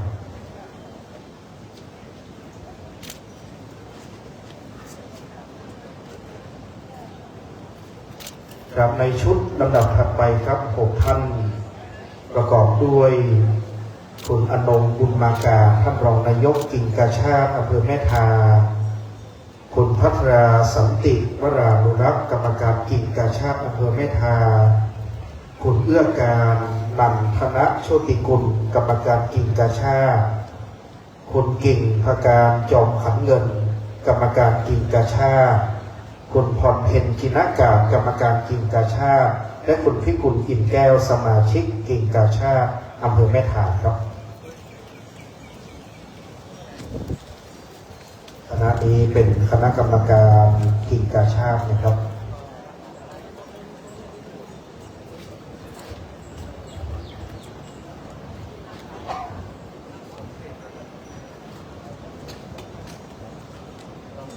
กิ่งกาชาติครบพร้อมนับพระไตรครับลำดับถัดไปนะครับประกอบด้วยพระมหาเถระอันมีท่านพระครูวิจิตรโกษาผู้ช่วยเจ้าวาดวัดพระเชตุพนวิมลมังคลารามราชวรมหาวิหารหนึ่งอาจารย์พระมหาอาทิตย์อมโรเจ้าคณะแขวงยานนาวาวัดทองบนเป็น2ลำดับที่3อาจารย์พระมหามานิตมหาปัญโยครูสอนพระปริยัติธรรมวัดเบญจมบพิตรดุสิตวนารามกรุงเทพมหานคร4พระธิการปัณวิทย์ปัญญาวชิโรวัดบางมะโอจังหวัดแพร่5พระครูประหลัดระพีพันธ์จิรวัฒโนผู้ช่วยเจ้าวาดวัดประชุมโยธีพระรามหลวงวัดประชุมโยธีและ6พระสมุเนติพงศ์สุธีระเมธีวัดหัวฝายนาครัวแม่ทะที่เมตตาสวดอธิตปริยายสูตรในภาคเช้านิมนต์6รูปในชุดนี้นะครับ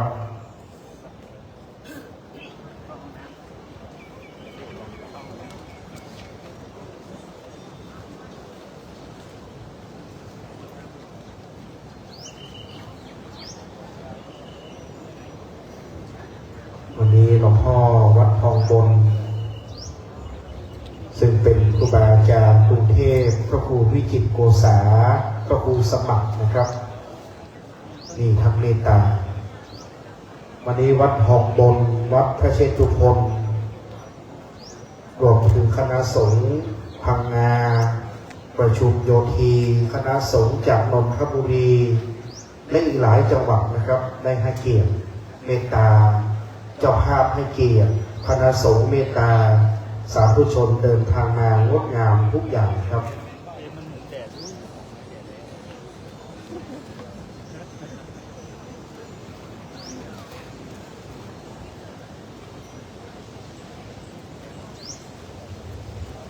น้องประนมมือนะครับ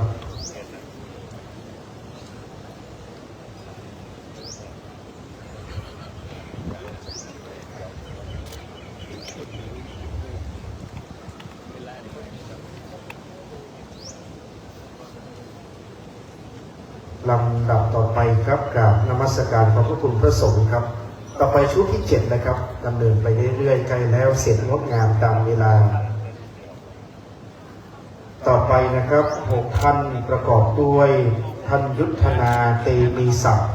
ท่านสาธารณสุขอำเภอแม่ทา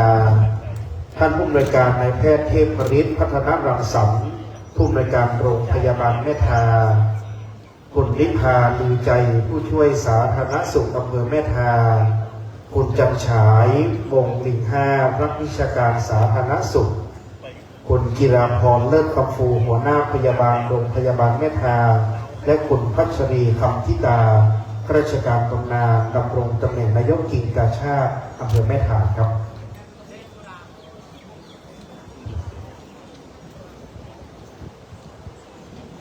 จะเป็นคณะบุคลากรทางการแพทย์มีท่านสาธารณสุขมีท่านผู้อำนวยการโรงพยาบาลท่านนายกกิ่งกาชาตินะครับในชุดนี้พร้อมแล้วรับพระไตรครับ6 รูปประกอบด้วยท่านพระครูสุวรรณปัญญาพิสุทธิ์เลขานุการรองเจ้าคณะอำเภอเมืองลำพูนวัดสุวรรณารามปารานพระมหานพดลอคิจโนวัดบ้านดงพระครูประหลัดสิริมงคลธีระยาโนวัดทาสมเบยพระครูประหลัดบิณสิริวัฒโนวัดป่าวิสุทธิยามมงคลธรรมยุทธคณาจารย์พระครูบายิกาสุรเชษฐ์ปิยะศรีโลวัดพระธาตุดอยแสงธรรมและพระธิการพงศกรพมวโรวัดโชคชัยปัญญางามอำเภอดอยสะเก็ดครับ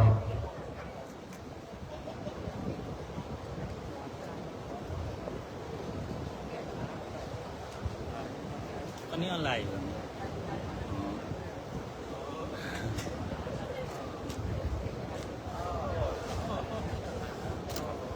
เอาลมเบาๆในแต่พระครูหนึ่งลมหลวงเบาหนึ่งเอาลมเบาลมเย็นมาให้มันฮ้อนลงไปเพื่อได้กินดีตามดีลมหลวงฝนหลวงปัดไปตั้งอื่นก่อนหนึ่งรอวันหุกมันไปโต๊ะน้องประนมมือ แม่ ครับ วันนั้นแบบนี่ไงวันนั้นแบบที่วันแรกแบบไลฟ์ไฟล์รู้นั้นรู้ที่นี่รู้ก็เลย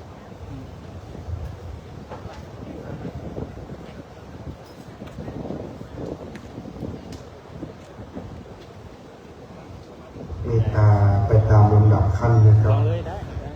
หมายรับสั่งยัง 16 นาฬิกาครับตอนนี้ยัง 14 นาฬิกา 55 อยู่ครับได้ทำเวลา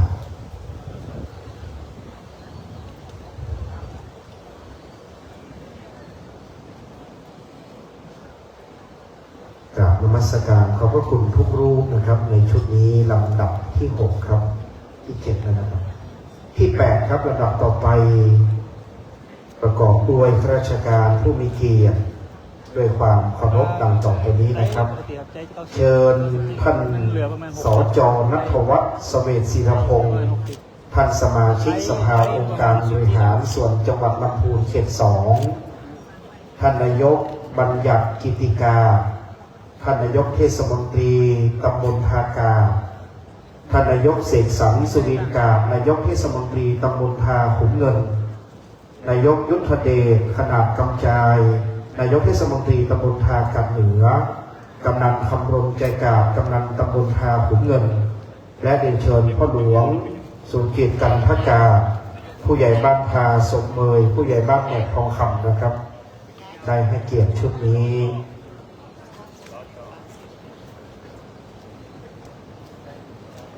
ได้น้อมน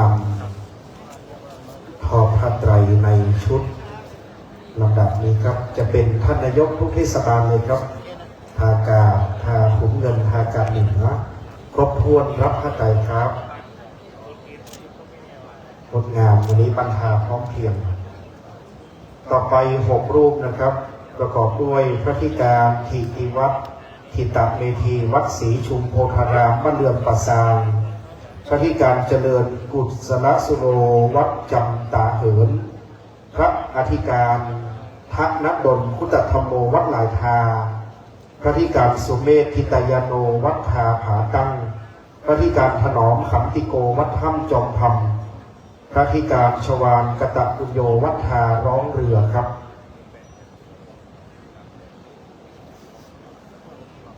วันนี้คณะสงฆ์หัววัดในแม่ทาได้นั่งอยู่ด้านในของวิหารวัดศรีมงคลก็จะพบนะครับวัดศรีชุมวัดจำตาเหินวัดลายทาวัดทาผาตั้งวัดธรรมจอมธรรมวัดทาร้องเรือครับ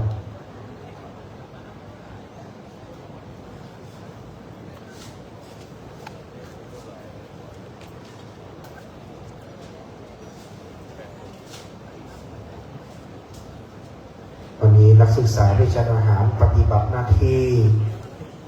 ด้วยความพร้อม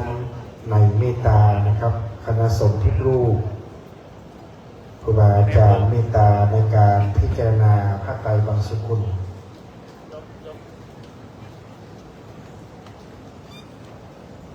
ฟ้ามันลงแสงมันลง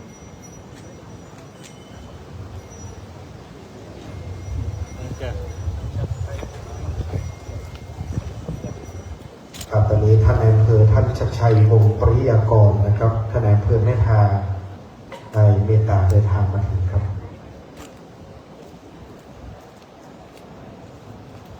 น้องประนมมือขึ้นครับ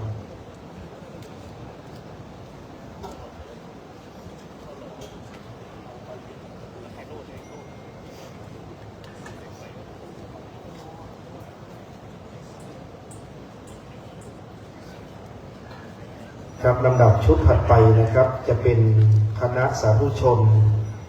ในอำเภอแม่ทาในอำเภอปะซางและในอำเภอเมืองครับใกล้เคียงการนี้ประกอบด้วยชุดถัดไป6ท่านนะครับเดชเชิญพ่อหลวงวารินรามันกุลพ่อหลวงบ้านหนองหลุมเมืองลำพูนอดีตท่านกำนันสุเทพปัญญากาอดีตกำนันตำบลทากาคุณนิพนธ์ฐาน้อยบ้านฉางเข้าน้อยอำเภอปะซางจังหวัดลำพูนคุณพ่อพรศักดิ์ผงด้วงมัคคณายกวัดทาศาลา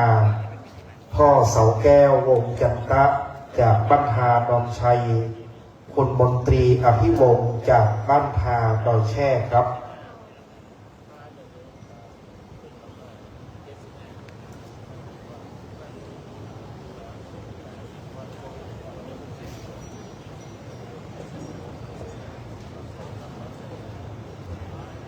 ครับบ้านทาดอนชัยบ้านทาดอยแช่พอจำวัดทาศาลาคุณนิพนธ์บ้านฉางข้าวน้อยอดีตท่านกำนันสุเทพปัญญากาศนะครับในให้เกียรติ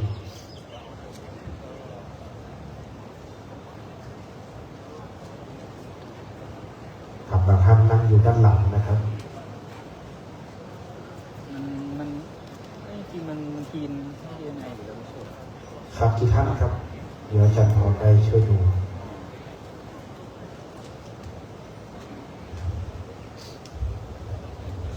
ขาดหนึ่งนะครับ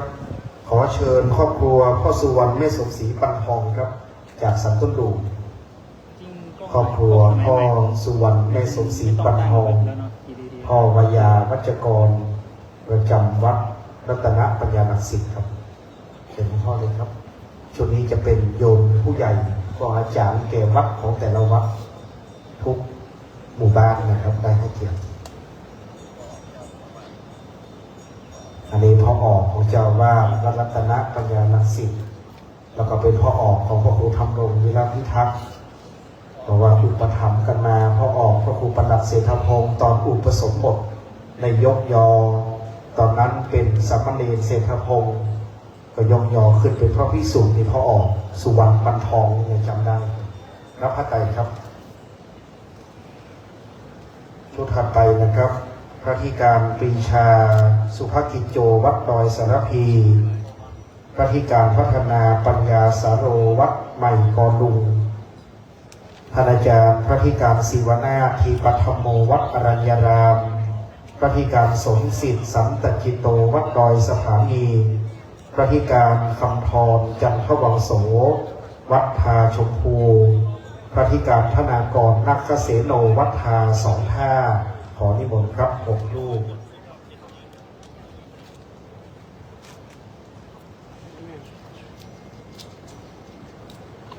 โอ้นะด้านหลังชุดขาว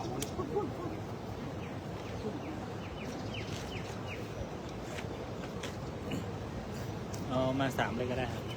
ลงแล้ว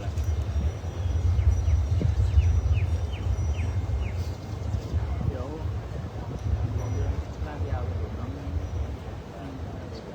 กับครบถ้วนนะครับในเมธาเราซ้อมน่าจะไป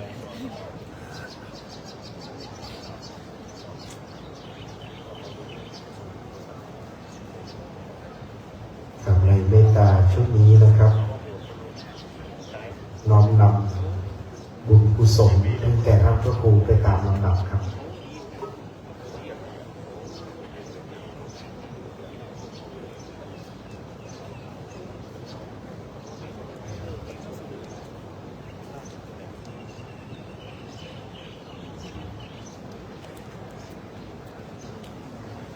น้อมประนมมือขึ้นครับ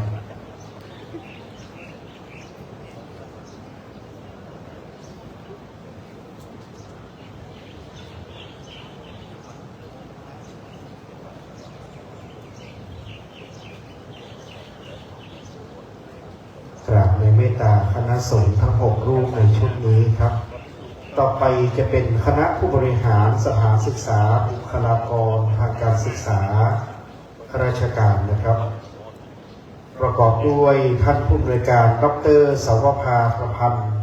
ท่านผู้อำนวยการโรงเรียนบ้านดอยคำครูนัฐการนันตากาครูโรงเรียนทาขุนเงินวิทยาการท่านผู้อำนวยการกฤษณาอินตาอูลท่านผู้อำนวยการโรงเรียนบ้านทาศรีบ้านครูสุรศักดิ์คำบุญยองลูกศิษย์คุณครูจากอำเภอบ้านด่านลำหอยจังหวัดสุโขทัยซึ่งเป็นลูกศิษย์ท่านดร.ยนรดาวารีทิพย์ปลัดอบต.อุตรดิตถ์เรียนเชิญคุณรัตดาสุภาคำโรงเรียนบ้านเหลืองลึกครับ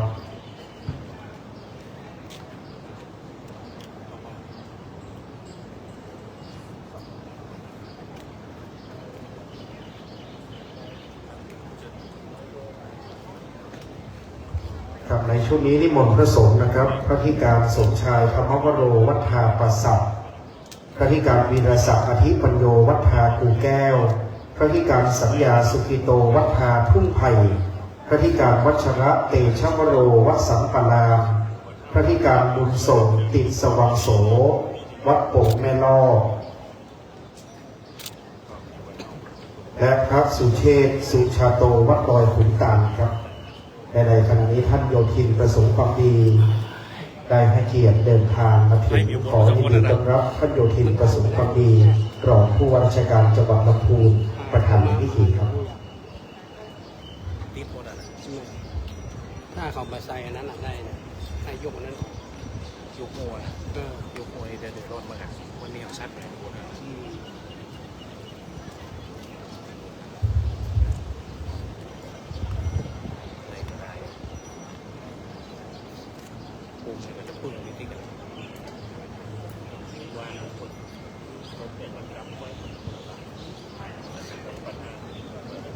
ชุดต่อไปนะครับเตรียมพร้อมมีอยู่ครับ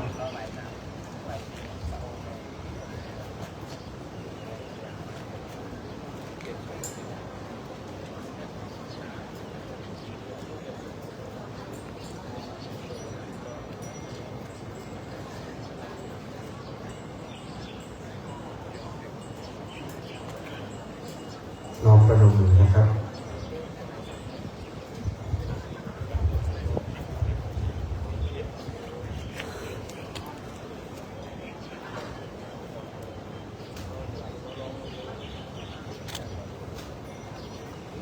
กราบในเมตตาคณะสงฆ์ครับ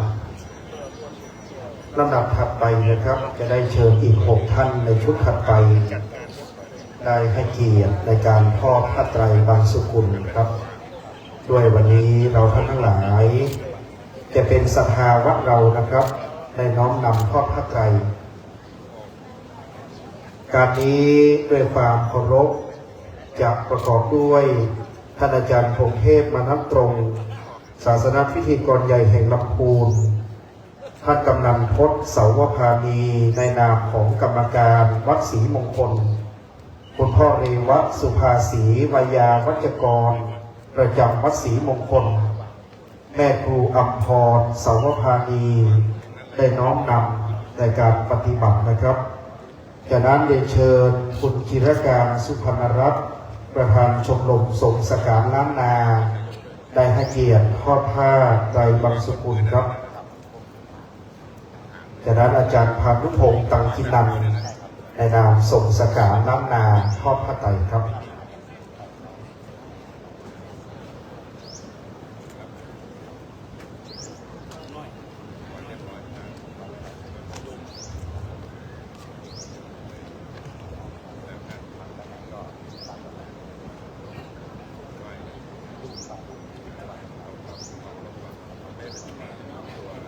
พอเลยวัดมาแล้วเนาะเหลือกับอาจารย์พานุพงศ์กุจิรการครับ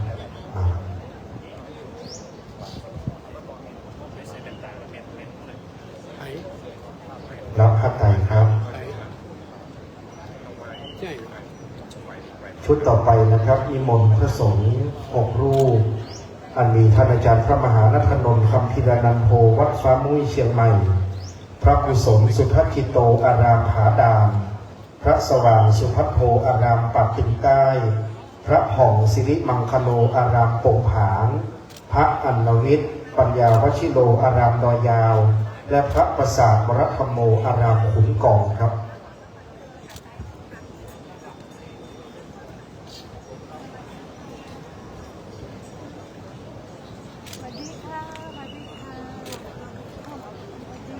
ตอนนี้คุณกบประภัสรารัตนอุบาสิกาเดี๋ยวเตรียมทอดทั้งคณะเลยนะครับจะ6 ท่านพอดีเนาะเดี๋ยวรอนั่งรอแป๊บนึงครับช่วงนี้วันนี้ครับช่วงนี้จะทอดพระไตรอีก1 ชุดนะครับเดี๋ยวพระไตรไว้ให้ด้วยวันนี้คุณประภัสราเตชะไพบูลย์เป็นโยมอุปถัมภ์ครับ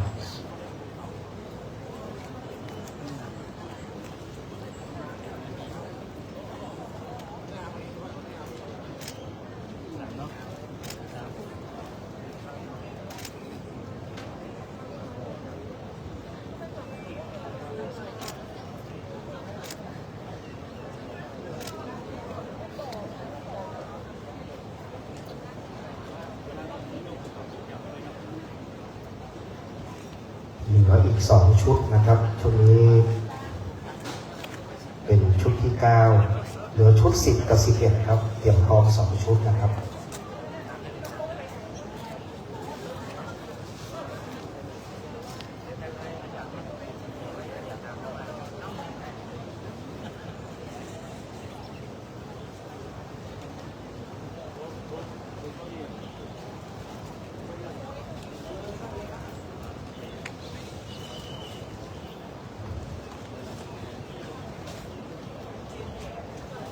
กราบในเมตตาคณะสงฆ์6 รูปชุดนี้ลำดับที่9นะครับลำดับที่10จำนวน6 ท่านเชิญคณะสายบุญคุณประภัสราเตชะไพบูลย์6 ท่านที่เดินทางมาถึงเป็นผู้ทอดพระไตรบังสุกุลจำนวน6 ไตรเทียบด้านหน้าจิตกาพรามเชิญสายบุญคุณประภัสราเตชะไพบูลย์6 ท่านยืนเทียบพร้อมกันณโอกาสนี้ครับ6 ท่านเลยนะครับที่มาด้วยกันเป็นสายบุญใหญ่เป็นญาติธรรมที่เราได้สร้างบุญร่วมกันมาโดยตลอดนะครับคุณประภัสราในคณะท่านได้สร้างบุญอุปถัมภ์มาแต่ต้นนับแต่ท่านพระครูได้สร้างวัดวาอารามสร้างโรงอุโบสถเสนาสนะต่างๆคณะนี้ก็ร่วมบุญกันมาตลอดสำคัญยิ่งครับรับพระไตรเลยครับ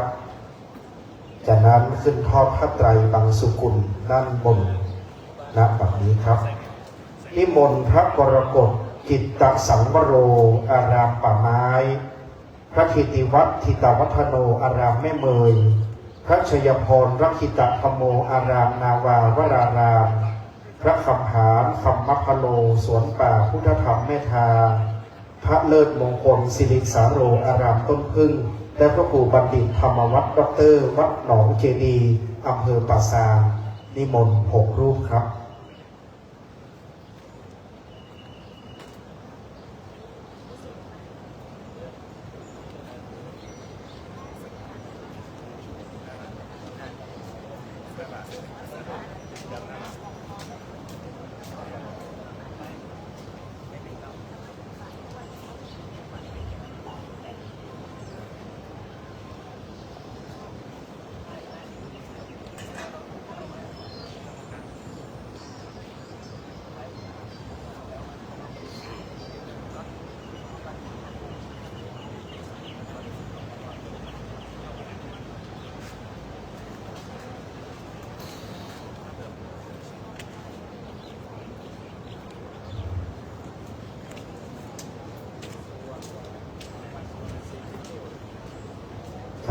ตั้งใจน้อมนำประนมมือนะครับ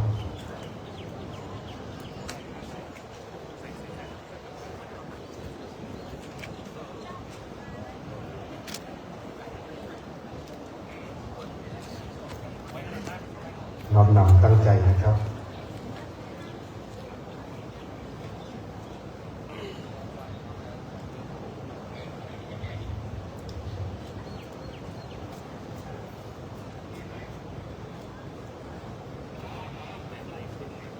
กราบ ในเมตตาครับต่อไปชุดสุดท้าย6ไตรนะครับอีก6ไตรเป็นชุดสุดท้ายด้วยจะเป็นคณะศิษย์ทีมงานช่างภาพเตรียมวางกล้องก่อนนะครับส่วนหนึ่งแล้วก็จะนิมนต์คณะสงฆ์ที่เป็นครูบาอาจารย์เป็นสหธรรมิกร่วมรุ่นด้วยกันได้ร่วมกันนะครับประกอบด้วยนายจีรกิจมณีทองนายพานุพงษ์ทิยาวงศ์ครับในนามช่างภาพคุณภากรวงปัญญาลูกศิษย์ทีมงานชัยมงคลศิลป์ครับลำดับที่4ลำดับที่5คุณณภัสสารกาลำดับที่6คุณเอกฉันท์ริมแก่นครับอันนี้เป็นลูกศิษย์ได้ทำงานรับราชการได้ทำธุรกิจส่วนตัวเป็นส่วนหนึ่งของลูกศิษย์เท่านั้นนะครับถ้ารวมลูกศิษย์จริงๆนี่ไม่ต่ำกว่า20คนอันนี้ขอตัวแทนลูกศิษย์ที่ท่านพระครูส่งเสริมสนับสนุนสร้างคนสร้างศิษย์ให้เจริญรุ่งเรืองครับรับราชการก็มีประกอบธุรกิจส่วนตัวรับพระไตรครับลูกศิษย์คนกุฏิดูแลอุปถัมภ์อุปถาไปมาหาสู่นะครับคณะสงฆ์ที่ร่วมทุกข์ร่วมสุขร่วมรุ่นส่วนหนึ่งนะครับยังมีอีกหลายรูปแต่ผมขอผู้แทน6รูปเมตตา6รูปนะครับพระครูศรีพัฒนกิจเจ้าคณะอำเภอแม่ฟ้าหลวงวัดแม่สลองในพระครูพิสิทธิ์ปทุมวัดเจ้าคณะตำบลหนองตองวัดปทุมสารารามหนองบัวพระครูธรรมธรสุพนัสมหาปัญโยด็อกเตอร์วัดรัตนปัญญารังสิตพระครูสถิตพัฒนโสพลเลขานุการรองเจ้าคณะอำเภอแม่ทาวัดทาไตรข้างพระครูพัฒนาการโกศลเจ้าคณะตำบลทาประดุกวัดทาป่าเปาพระครูวินิจชัยวัฒน์รองเจ้าคณะตำบลทาศพเศร้าเขต2วัดทาดอนชัย6รูปของเมตตาเป็นคณะสงฆ์ในนามสหธรรมิกที่ได้ร่วมสร้างกุศลได้ร่วมทุกข์ได้ร่วมสุขนะครับท่านพระครูศรีติศาสนกิจนิมนต์ท่านอาจารย์พระธิการพระขพงศ์พระขวังโสครับวัดทาศรีไซมูลก็เป็นอีกรูปหนึ่งนะครับรุ่นนี้เป็นคณะสหธรรมิกคณะที่ร่วมรุ่นกันคณะเมธีวุฒิกรคณะที่ร่วมสร้างบุญกุศลแล้วก็คณะที่ทอดผ้านี่เป็นคณะศิษย์ที่ท่านพระครูสร้างนะครับมาถึงคณะปิดท้ายรวมเมตตาสำคัญทุกประการ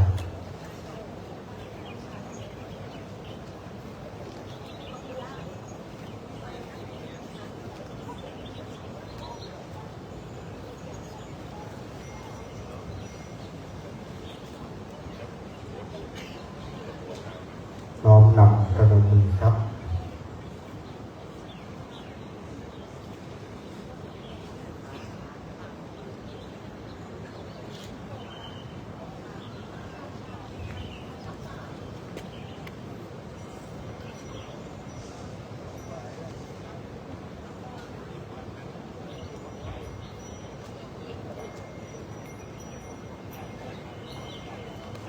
กราบในเมตตาครับและสุดท้ายจะเป็นการทอดพระไตรบังสุกุล1ไตรโดยวันนี้ท่านนายอำเภอได้เดินทางมาถึงในนามพ่อเมืองแม่ทานะครับจะเป็นการทอดพระไตรบังสุกุล1ไตรและจากนั้นจะเข้าสู่การพระราชทานเพลิงศพครับพระไตรบังสุกุล1ไตรนี้นะครับขอเรียนเชิญท่านชัดชัยวงศ์ปริยากรท่านนายอำเภอแม่ทาจังหวัดลำพูนให้เกียรติทอดพระไตรบังสุกุลในชุดนี้ครับและกล่าวขอนิมนต์ท่านพระครูมนูนกิจจาทองเจ้าคณะอำเภอแม่ทาเจ้าวาดวัดทากาในนามเจ้าคณะผู้ปกครองในอำเภอแม่ทาเมตตาพิจารณาพระไตรบังสุกุลครับ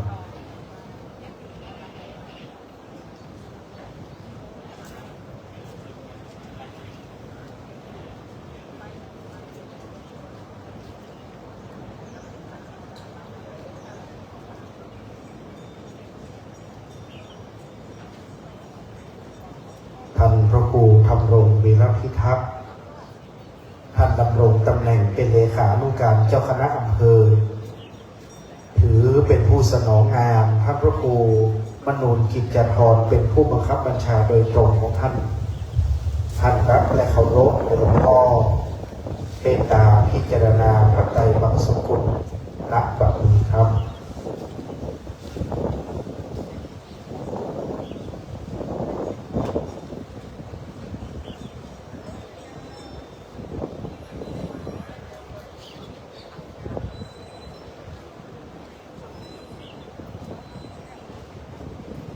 กราบในเมตตาท่านพระครูมนูนกิจจธรเจ้าคณะอำเภอแม่ทาเจ้าวัดวัดทากาขอบพระคุณท่านชัดชัยวงศ์ปริยากรท่านนายอำเภอแม่ทาณโอกาสนี้ครับต่อจากนี้ไปเดี๋ยวจะได้รับฟังคำชี้แจงในแนวปฏิบัติในการนี้กระผมขอโอกาสจากท่านโยธินประสงค์ความดีท่านรองผู้ว่าราชการจังหวัดลำพูนประธานในพิธีและคณะครับต่อจากนี้นะครับเดี๋ยวนำเรียนข้าราชการได้ทราบว่าอีกสักครู่เราจะต้องออกไปยืนแถวด้านหน้าในการตั้งแถวนั้นจะรับฟังคำชี้แจงจากเจ้าหน้าที่สำหรับสาธุชนโดยทั่วไปนะครับที่แต่งกายด้วยชุดสีขาวชุดสีดำที่อยู่ในเต็นท์อยู่ใต้ร่มไม้ไม่ต้องลุกยืนถวายความเคารพไม่มีการบรรเลงเพลงสรรเสริญพระบารมีท่านที่สวมหมวกกรุณาถอดหมวกนะครับท่านที่อยู่ในเต็นท์เมื่อเจ้าหน้าที่เชิญกองเพลิงเข้าสู่มณฑลพิธีให้นั่งประจำที่นั่งอยู่ด้วยอาการอันสำรวม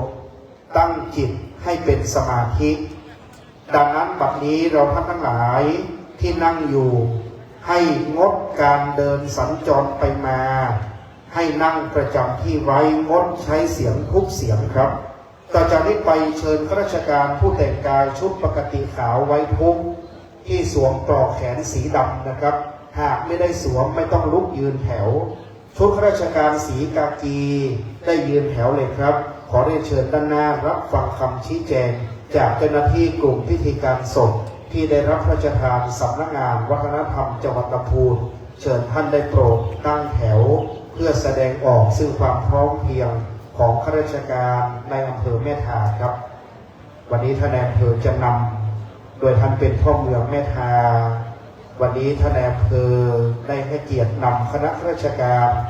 ในตำบลในหมู่บ้านปฏิบัติเราข้าราชการนั้นต้องแสดงออกซึ่งความจงรักภักดีต่อสถาบันชาติศาสนาพระมหากษัตริย์พระครูธรรมรงวีรพิทักษ์เป็นพระสงฆ์ทรงสมณศักดิ์คือพระครูสัญญาบัตรเจ้าอาวาสวัดราชชั้นเอกดังนั้นจึงถือปฏิบัตินี้นะครับตามพระบรมราโชบายของพระบาทสมเด็จพระเจ้าอยู่หัวเมื่อพระสงฆ์ทรงสมณศักดิ์ถึงแก่มรณภาพพระองค์ท่านจะทรงพระกรุณาโปรดพระราชทานน้ำหลวงสงศพเครื่องเกียรติยศประกอบศพและวาระสุดท้ายคือกล่องเพลิงพระราชทานข้าราชการในท้องถิ่นท้องที่ต้องเป็นผู้ยืนแถวปฏิบัติสนองงานในเบื้องพยุคลบาทนะครับจะต้องรับฟังคำชี้แจงจะต้องยืนแถวปฏิบัติให้พร้อมเพรียงสาธุชนที่อยู่ในเต็นท์นั่งลงและอยู่ประจำที่งดใช้เสียงอยู่ในอาการอันสำรวมจะรับฟังคำชี้แจงจากเจ้าหน้าที่ผู้ให้แนวปฏิบัติต่อผู้เป็นข้าราชการสนองงานในเบื้องพยุคลบาทครับ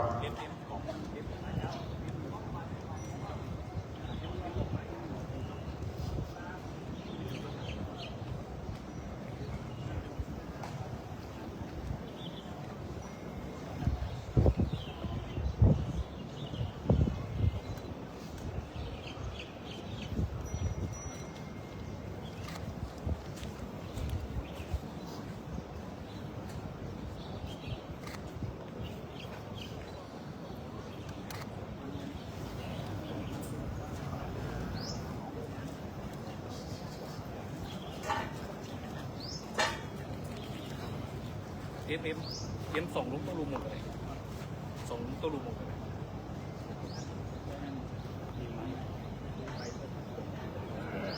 ได้ครับไม่เป็นอย่างไอ อ้ยูนี่ตัวเขานี่ก็ได้ไอ้ตัวเขานี่ก็ได้ครับเดี๋ยวเขาเลี้ยวซ้ายผมยิ้มต่อกันเลยก็ได้ก็ไปสวิตกันนะอ๋อ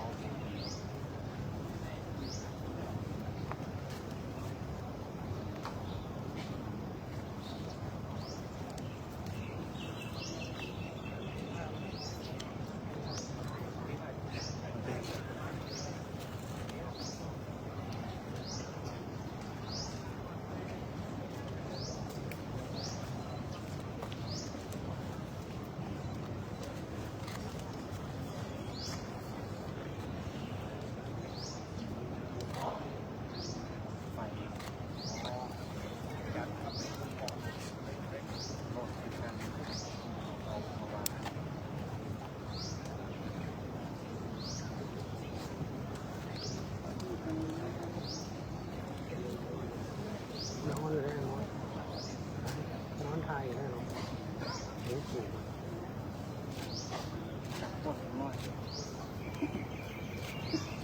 เอามาอ๋อได้โอ้ยเราขึ้นมาแล้วรถตู้เนี่ยรถเครื่องมา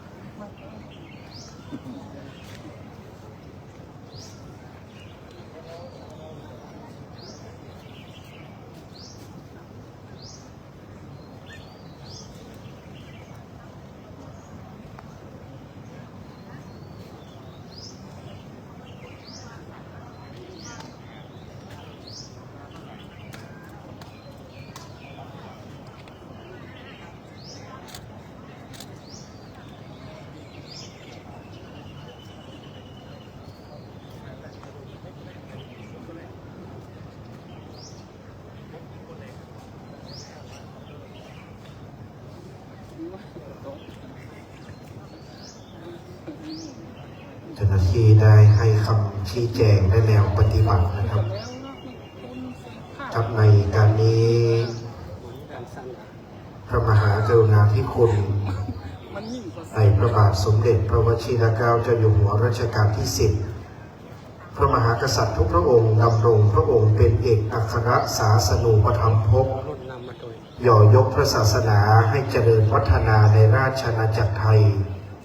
ดังนั้นจึงทรงพระกรุณาโปรดพระราชทานเพลิงศพพระครูธรรมรงค์วีรพิทักษ์ครับบัดนี้เจ้าหน้าที่กลุ่มพิธีการศพที่ได้รับพระราชทานสำนักงานวัฒนธรรมจังหวัดลำพูนจะได้เชิญกล่องเพลิงพระราชทานเข้าสู่มณฑลพิธีณบัดนี้ทุกท่านอยู่ในอาการอันสำรวมครับ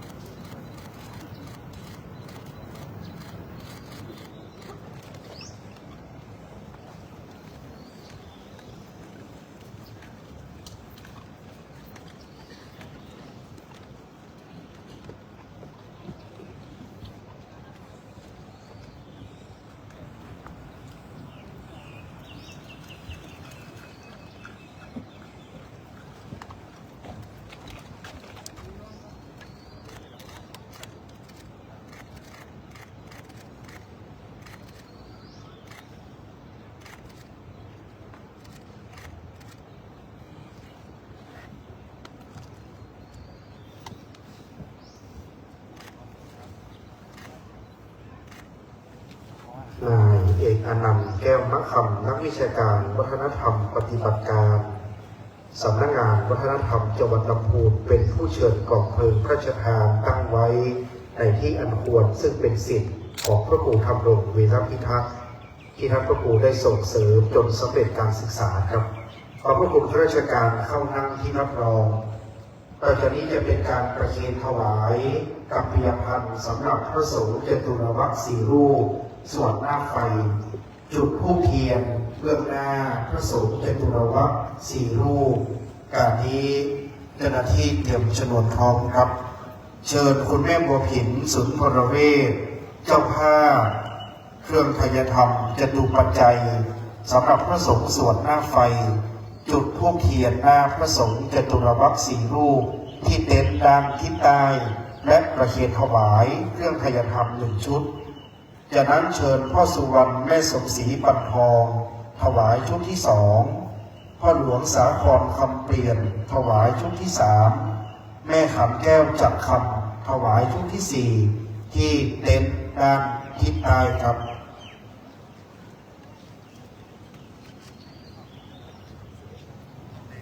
แม่บัวพินถวายชุดที่1นะครับโดยเป็นเจ้าภาพถวายปัจจัย 5,000 บาทเป็นเจ้าภาพสำหรับคณะสวดหน้าไฟจัดการดูชนวนให้หน่อยนะครับชนวนด้านบนหรือให้แม่จุดที่เต็มด้านล่างพ่อหลวงสาครพ่อสุวรรณแม่สมศรีแม่ขับแก้วไปประเคนถวายด้วยครับ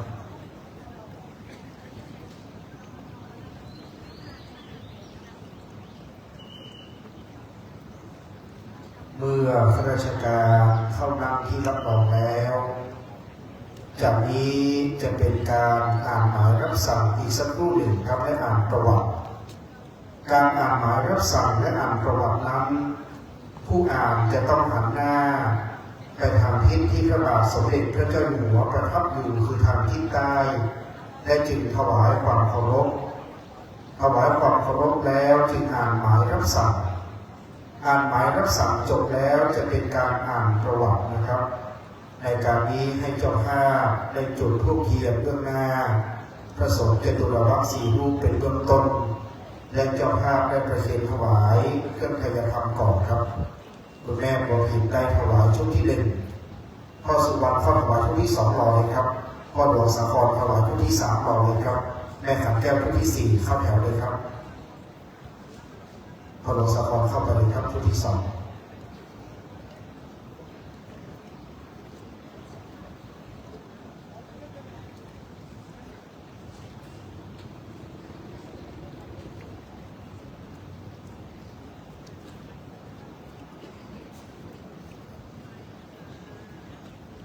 เจ้าภาพจะกลับที่รับรองเดิมต่อจากนี้ผู้อ่านหมายรับสั่งนายวิทยวัฒน์จอมขำเงินนายกเทศมนตรีตำบลแพพึ่งหลวงผู้อ่านประวัตินายเอกอนันต์แก้วมะคำนักวิชาการวัฒนธรรมปฏิบัติการสำนักงานวัฒนธรรมจังหวัดลำพูนต่อจากนี้จะถวายความเคารพในทิศที่พระบาทสมเด็จพระเจ้าอยู่หัวประทับอยู่คือทางทิศใต้ที่อ่านหมายรับสั่งครับ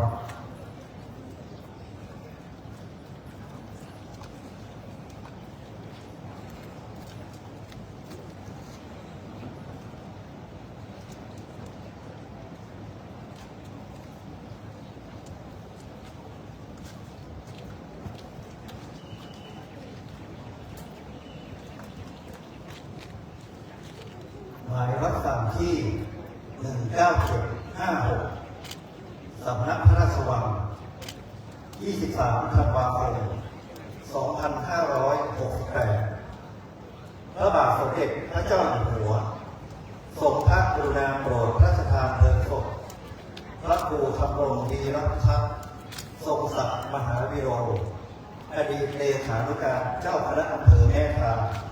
และเจ้าอาวาสวัดศรีมงคลณเมรุชั่วคราววัดศรีมงคลอำเภอแม่ทาจังหวัดลำพูนวันอาทิตย์ที่ 22 มีนาคม 2569 เวลา 16 นาฬิกาพระราชทานเพลิงหน้าที่กองพระราชพิธีนำหมายเรียนเจ้าภาพศพพระครูธรรมรงค์วีรพิทักษ์ทรงศักดิ์มหาวิโรจน์เพื่อทราบติดต่อขอรับรองเพลิงพระราชทานที่กระทรวงวัฒนธรรมไปปฏิบัติพลอากาศเอกสริพงษ์สุขวิมลเลขาธิการพระราชวัง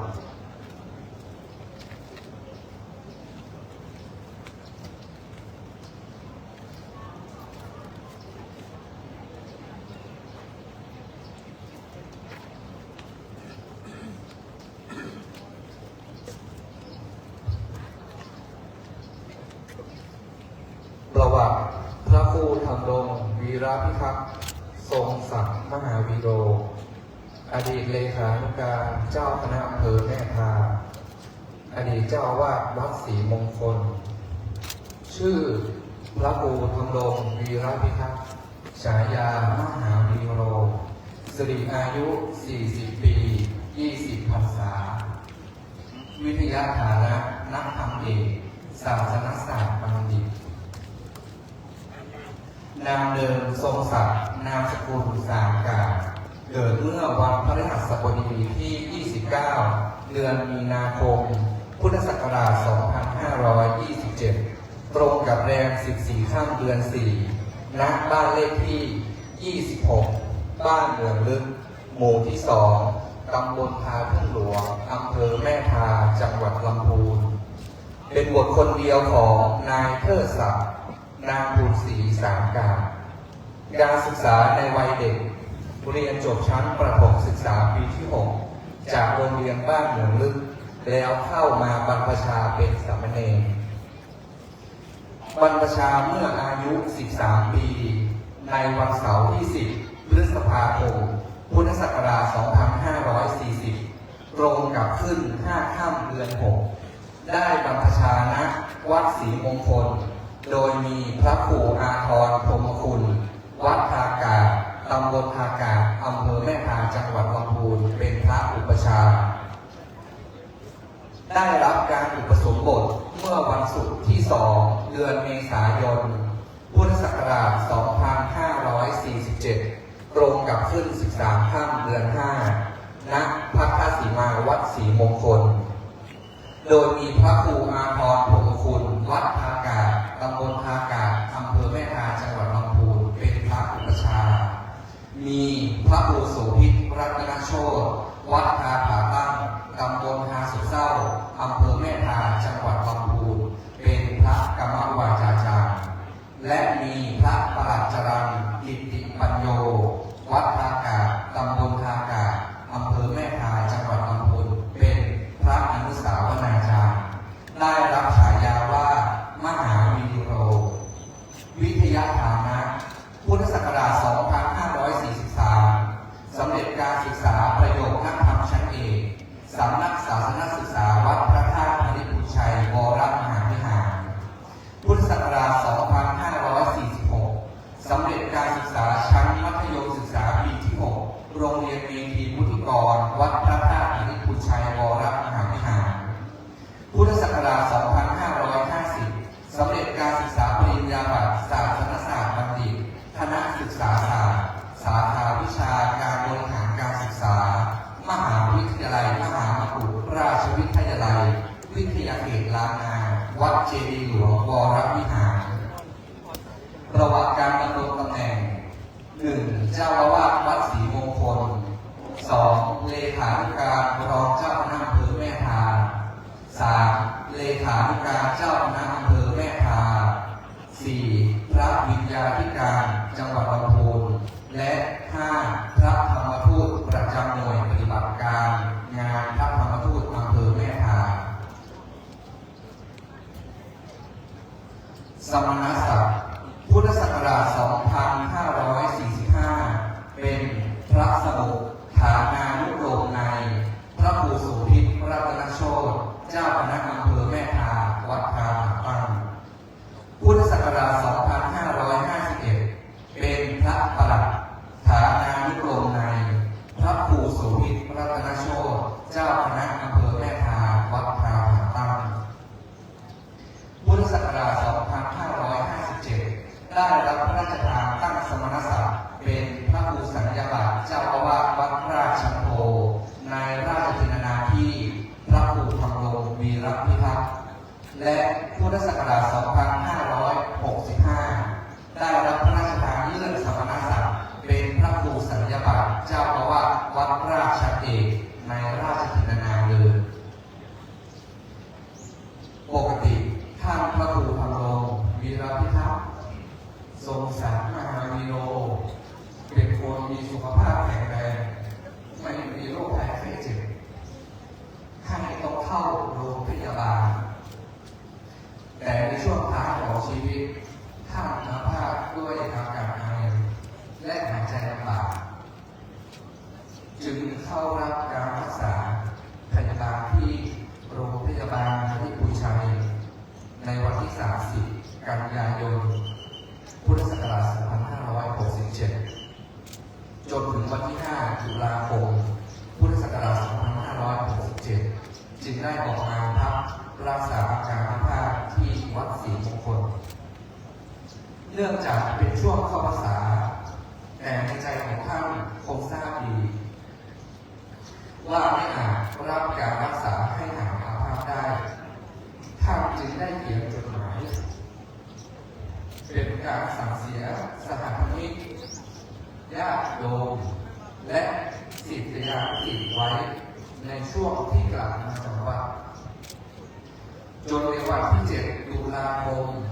2567 ศิษยานุศิษย์จึงได้อาราธนาท่านไปรักษาอาการอาภาษที่โรงพยาบาลมหาราชนครเชียงใหม่แพทย์วินิจฉัยว่าเป็นภาวะติดเชื้อในปอดและภาวะแทรกซ้อนหลายอย่างทำให้อาการท่านทรุดลงเรื่อยๆจนถึงวันเสาร์ที่ 12 ตุลาคม 2567 เวลา 13:14 น.พระครูธรรมรงค์วีรพิทักษ์ก็ได้มรณภาพลงอย่างสงบด้วยภาวะปอดติดเชื้อณโรงพยาบาลมหาราชนครเชียงใหม่ยังคงความเศร้าโศกเสียใจให้กับคณะศรัทธาศิษยานุศิษย์และญาติพี่น้องเป็นอย่างมากสิริอายุได้ 40 ปี 20 พรรษาบุญใดกุศลใดที่คณะสาธมิกคณะศรัทธาคณะศิษยานุศิษย์ได้กระทำแล้วตั้งแต่ต้นขอบุญกุศลนั้นหนุนนำดวงวิญญาณของท่านพระครูไปสู่สุคติสัมปริยภพด้วยเถิด ท่านทำสมาธิอยู่ในอาการอันสำรวมตั้งจิตเป็นกุศลสงบนิ่งให้พร้อมกันครับ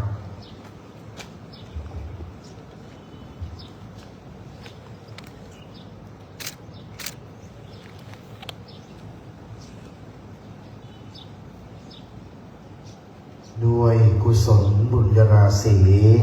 บารมีธรรมที่พระครูธรรมรงค์วีรพิทักษ์ทรงศักดิ์มหาวีโรได้กระทำบำเพ็ญมาตลอดชีวิตได้สร้างสมอบรมศิษย์ให้เจริญวัฒนาได้สร้างวัดวาอารามศาสนสถานได้สร้างความดีจนเป็นที่รักแก่คณะสงฆ์ที่เคารพของสาธุชนและบุญกุศลที่คณะสหธรรมิกทุกรูปทุกคนลูกศิษย์ทุกคนสาธุชนวัดศรีมงคลทุกหลังคาเรือนได้กระทำบำเพ็ญส่วนทักษิณานุปทานกิจขอจงน้อมเป็นธรรมวัตปัจจัยเสริมส่งดวงวิญญาณของพระครูธรรมรงค์วีรพิทักษ์สู่สัมปรายภพสุขติภูมิตลอดกาลนานขอบพระคุณทุกท่านในโอกาสนี้ครับต่อจากนี้ไปจะเป็นการทอดพระไตรลักษณ์สุกุลและประกอบพิธีพระราชทานเพลิงศพการบัดนี้กระผมขอเรียนเชิญท่านโยธินประสงค์ความดีท่านรองผู้ว่าราชการจังหวัดลำพูนประธานในพิธีให้เกียรติทอดพระไตรลักษณ์สุกุลและเป็นประธานประกอบพิธีพระราชทานเพลิงศพครับท่านโยธินประสงค์ความดีนับแต่ท่านดำรงตำแหน่งเป็นนายอำเภอแม่ทาจนกระทั่งถึงปัจจุบันเป็นรองผู้ว่าราชการจังหวัดลำพูนท่านไม่เคยละทิ้งอำเภอแม่ทาท่านได้สนองงานของคณะสงฆ์ตั้งแต่พระครูธรรมรงค์วีรพิทักษ์เป็นเลขาธิการรองเจ้าคณะอำเภอในขณะนั้นครับต่อจากนี้ก็ขอประทานอนุญาตกราบรัตนาพระเดชพระคุณหลวงพ่อพระเจ้าคุณพระเทพรัตนนายกเจ้าคณะจังหวัดลำพูนเจ้าวาดวัดพระธาตุหริพุนชัยวรมหาวิหารโปรดเมตตาเป็นประธานพิจารณาพระไตรลักษณ์สุกุลณ บัดนี้ของการอาราธนาครับ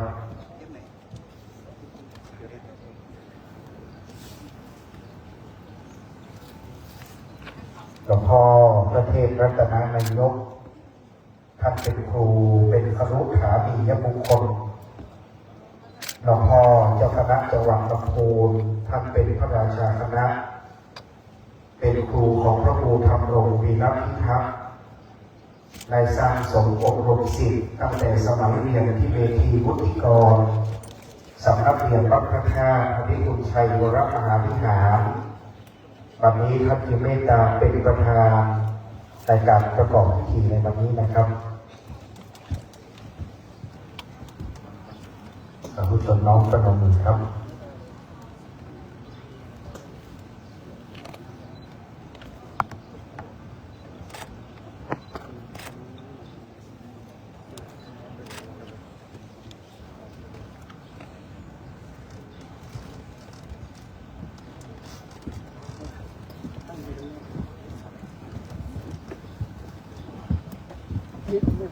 กับกราบนมัสการขอบพระคุณหลวงพ่อท่านเจ้าคุณพระเทพรัตนนายกครับเราจะได้ไปท่านโดยที่ประสบความดีท่านรองผู้ว่าราชการจังหวัดลำพูนประธานในพิธีจะให้เกียรติประกอบพิธีพระราชทานเพลิงศพเป็นลำดับต่อไปเชิญท่านโปรดยืนขึ้นพร้อมกันครับ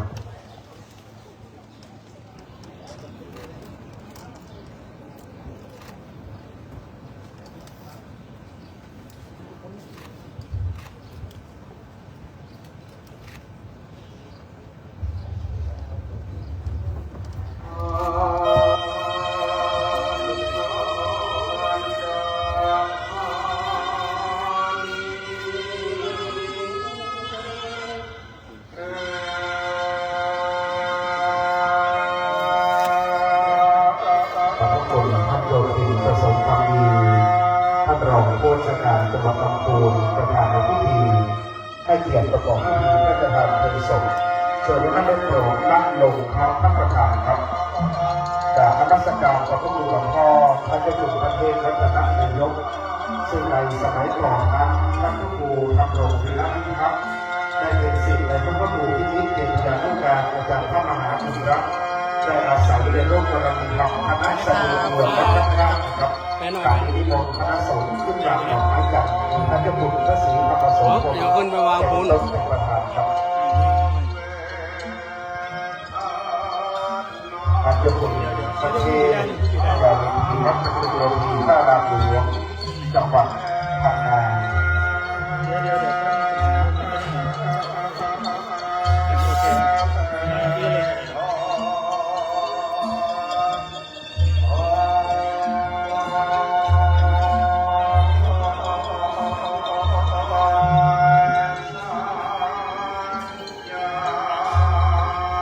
จะได้อยู่มุมลุ่มไปเลยแล้วก็ แบบว่าอะไร ได้อยู่มุมลุ่มเมืองไทยนะครับ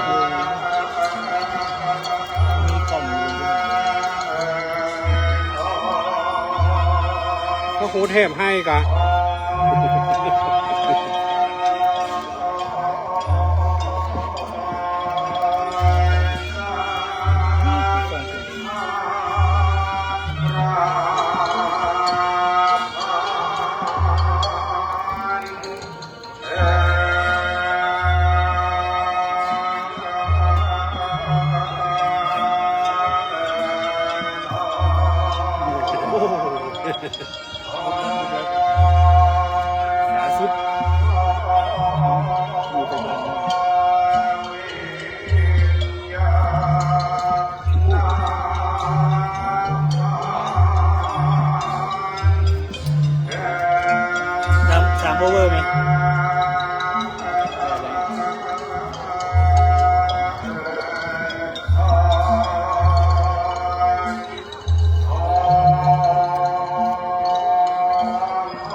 ชการวางที่โต๊ะสีขาวด้านล่างได้เลยครับวางที่โต๊ะสีขาวด้านล่างได้นะครับพระนายอำเภอขึ้นด้านบนเลยครับพระนายอำเภอขึ้นด้านบนทัศนาข้างบนเลยครับผู้สนใจข้างบนได้เลย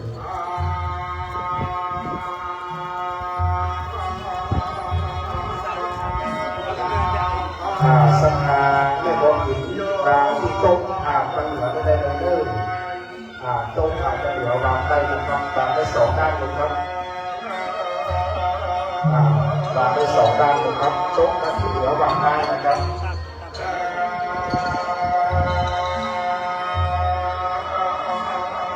เย็บสบายเลย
สภาลุกมายิ้มดอกไม้จับเลยเด้อเอาวางโต๊ะตั้งเดือมาได้เอาวางโต๊ะตะวันตกมาได้นะครับเอาวางเลยเอาวางเลยเอาวางโต๊ะตั้งเดือมาได้ตะวันตกมาได้ครับวางได้เลย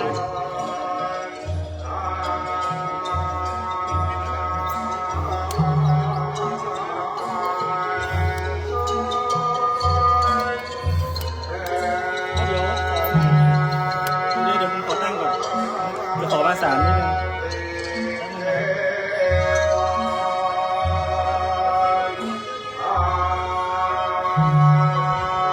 โอเคครับ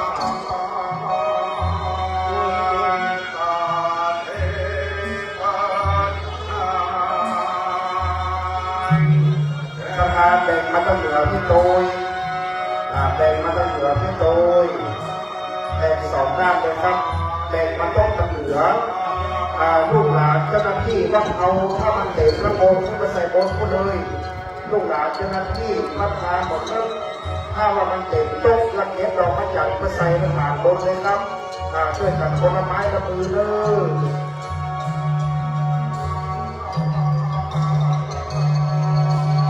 เก็บดอกไม้จันทร์ถ้าเต็มโต๊ะคือหอบไปไว้บนเลยสุดละหอบไปไว้บนเลยลูกถ้ามันเต็มโต๊ะหอบไปไว้บนมันจะได้โล่งๆมันอยู่ตรงไหนถ้าอยู่ในโต๊ะถ้ามันเต็มแล้วก็อยู่ในโต๊ะบนเลยลูก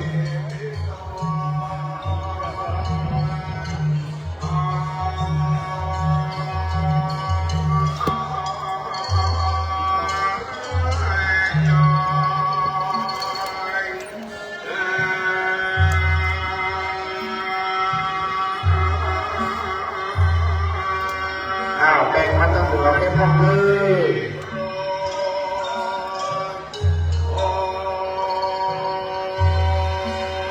ถ้ามันเต็มโต๊ะแล้วเอาไปใส่ข้างบนเลย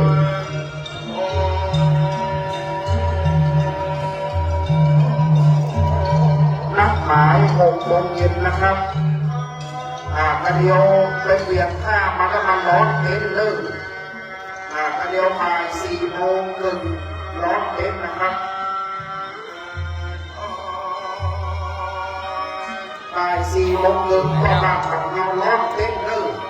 บ่าย 4 โมงครึ่งไปถ่ายภาพครัวแล้วมาร้อนเต็นนะครับ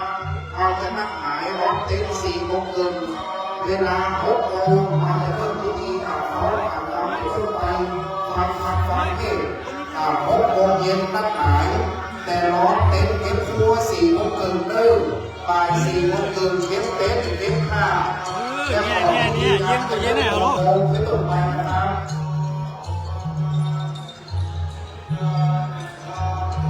ถ้าโยมทำเป็นถ่ายรูป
จ้าพระวัดมอต้นโพแฝดอำเภอสันกำแพงวางดอกไม้จันทร์เรียบร้อยจำเดียวบ่าย4 โมงเกินเลิกก็บ้านบางทองไปเปลี่ยนผ้าได้มาเก็บเต็นท์ทุกเต็นท์บ่าย4 โมงครึ่งเก็บเต็นท์6 โมงเย็นจะเป็นพิธีเผาจริงนะครับ6 โมงเย็นเป็นพิธีเผาจริงดังนั้น6 โมงเย็นสภาเราเจอกันพิธีเริ่ม6 โมงเย็น4 โมงครึ่งจะเก็บเต็นท์นะครับ4 โมงครึ่งก็บ้านเขาไปถ่ายภาพถ่ายโพสแล้วมาเก็บครัวเก็บเต็นท์เริ่ม4 โมงครึ่งแล้ว6 โมงเย็นจะเริ่มพิธีต่อนะครับ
คณะพ่อสมชายคุณชลิตาเดี๋ยวเราเจอกัน6 โมงไปพักก่อนมันร้อนก็พักก่อนนะคณะของคุณชลิตาแม่ชลิตาได้สัมผัสยิ่งนะครับพ่อสมชายคุณภาวดีคุณประภัสราและคณะทุกที่ครองไม่ได้ครับนะครับให้ดูถ่ายรูปดูพ่อสมชายถ่ายรูปนิดนึงครับพ่อมาถ่ายกันเนาะโอเคแม่ภาวดีถ่ายรูป 6 โมงเย็นเราเจอกันนะครับพ่อบ้านบรรเทาปัจจัยภูมิบาแข็งแห้งมันเนอร์4 โมงครึ่งเดี๋ยวนั้นเกินชั่วโมงนะครับขอคือไปเปลี่ยนผ้ามาเก็บเต็นท์ทุกหลังเพราะเราจะต้องกันสะเก็ดไฟกันมัดไฟที่มันจะถูกเต็นท์ดังนั้นผ้าทุกผืนเต็นท์ทุกหลังหญ้าเทียมต่างๆต้องเก็บหมดนะครับดังนั้นมีเวลา 4 โมงครึ่งไปหา 6 โมงมีเวลา 2 ชั่วโมงกว่าดังนั้นเวลาเดี๋ยวชโยมเอาถ่ายหนึ่งชุดเลยชโยมผู้ปฏิบัติหน้าที่ตึงชุดขาวเสื้อขาวตึงชุดปกติตึงเตียวยิ้มเตียวเยินถ่ายหมดเลยชโยมบ้านเขานะครับชโยมบ้านเขาสายพระครูก็ได้ถ่ายรูปจากโทรศัพท์ก็ได้ไปไหนจะเลิกถ่ายรูปรวมก่อนนะครับชโยมบ้านเขาเตรียมพร้อมมูแฮเพชรลูกกระเด็นไทยอย่างชุดลึกจะไปไหนเลิกวันนี้แม่ชลิตาสนับสนุนนะครับงบประมาณช่วยกันละเรียบร้อยแล้วกระเด็นไทยลูกข้างทุกคนขยมทุกคนอนันดาไอ้น็อตในบ้านไทยลูกนะครับขยมอยู่ด้านหลังIMCM ขออยู่ด้านหลังเพราะมันเป็นเสี่ยงCM เขาขยมมันเขาผู้คนแทนอย่างเขามันอย่างเสี่ยงแล้วลูกเอ้ยมาอยู่ครบในการมาครบนะครับที่ใครทำมาเกี่ยวกับเอิญชื่อเดี๋ยวมาครบเลยขยมบ้านเขานะครับครูบาไปหลังวะขยมบ้านเขาทุกส่วน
ขยมเดี๋ยวขยมถ่ายรูปก่อนนะ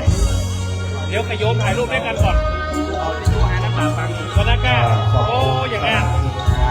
คุณปภัสนาเอกขมบูรณ์ขอบคุณคุณโชติกาคำดูเมษาครับคุณโชติกานี่แหละครับวันนี้ขอบคุณโอ้ยไม่ได้ขอบคุณเลยคุณโชติกาคำดูเมษาขอบคุณแม่บัวหินเจ้าภาพใหญ่วันนี้เจ้าภาพกับเทศเจ้าภาพกับสวง5 ลูกแม่บัวหินสุนทรเวชพร้อมด้วยคณะขอบคุณแม่บัวหินนะครับทีมงานคุณแม่ลูกหลานแม่บัวหินได้ปฏิบัติหน้าที่วันนี้ลูกหลานแม่บัวหินสุนทรเวชจัดเต็มงดงามคุณโชติกาเข้ามารักคุณประภัสนาเข้ามารักคุณภาวดีก็มารักคุณพ่อสมชายและคณะขอบคุณแม่กีฬาการไปเลิศแม่กีฬาการสุภาพรัตน์วันนี้จัดเต็มท่านนาวาเอกเหบางศรีหาสกพงศ์สุนทรท่านผู้พันโป๊กก็มารักลูกหลานขยมไปเลยลูกขยมพี่น้องครูหวังทำไปเลยคณะพี่น้องครูหวังทีมงานมีท่านพระครูวินิจเป็นต้นนำทีมงานคณะครูหวังลงถ่ายรูปกันนะครับลงเลยคณะขยมสายเขาครับถ่ายรูปเลยครับไปยืนรอเลยไหมในการไปยืนรอเลยนะมาได้ถ่ายสักเรื่องแล้วไม่ได้จะเก็บเทปแล้วไปรอเลยแล้วก็จะโดนไปอาจารย์เคียงให้แทนให้นักขอแพ็กขอไปเลยทีมงานลุงเฟสขอไปเลยครับโดนไปครบก่อน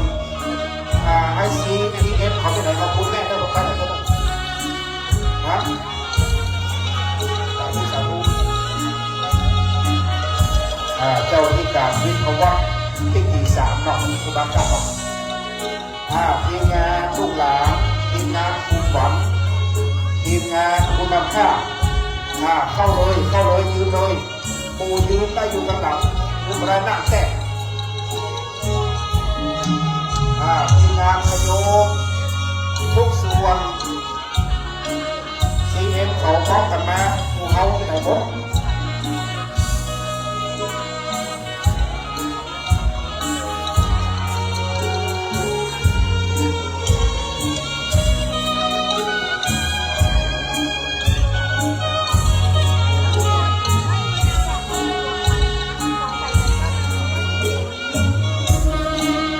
MC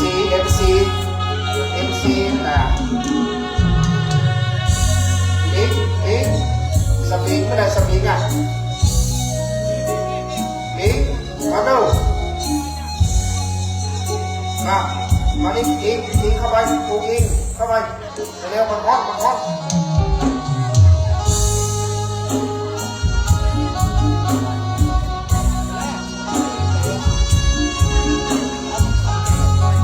งานที่ปฏิบัติงานเราทุกคนลงเลยครับลงดวงเลยมันร้อนไม่จะถ่ายรูปคนเดียวแล้วนะครับมีร้อนเต็มนะครับลงเลยครับผม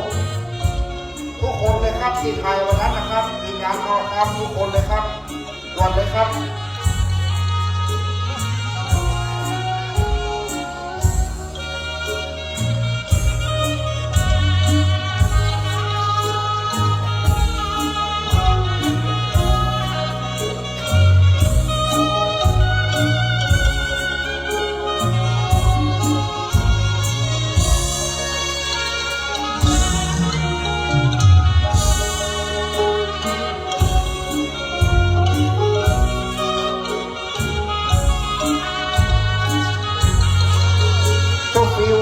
พระครูประหลัดเสนาคงไปไหนครับเจ้าฟิวครับถ่ายรูปครับผมท่านหมอครับ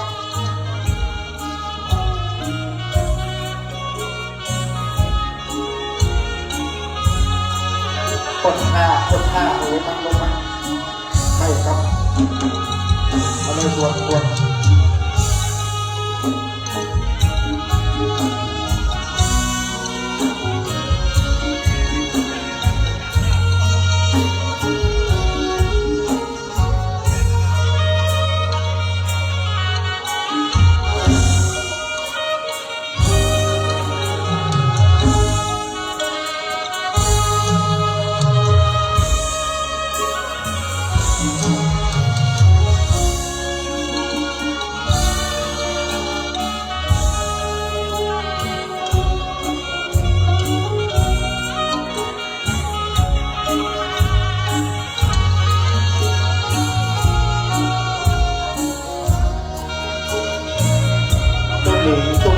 ตุ้มหนิงพระครูธรรมกรสุภนัทมาเป็นคันเดอร์แล้วนะครับท่านต้องขอข้อมูลทำไมบอกอย่างนั้นได้บอกทำไมประกันได้พอสักครั้งใหญ่ทำไมข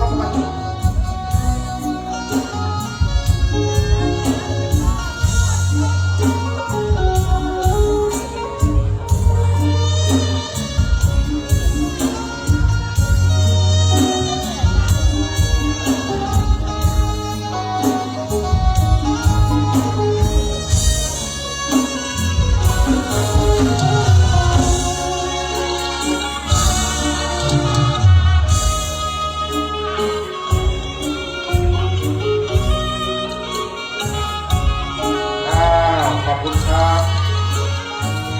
แล้วต้องมีพระกระพงบริหารรูปกันนะครับปูแห่ลงเพลงต้องไปถ่ายรูปก่อนครับเดี๋ยวไปเที่ยวนะครับปูแห่ลงเพลงก่อน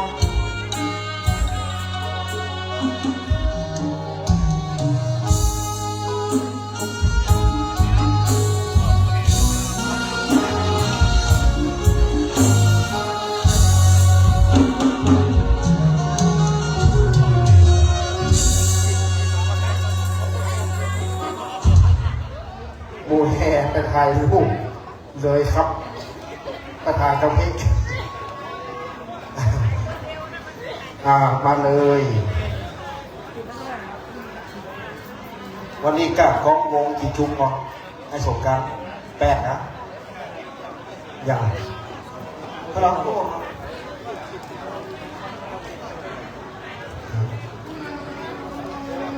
จะซอแล้วนะครับเด้อหุ่มตึงแห่หุ่มตึงซอ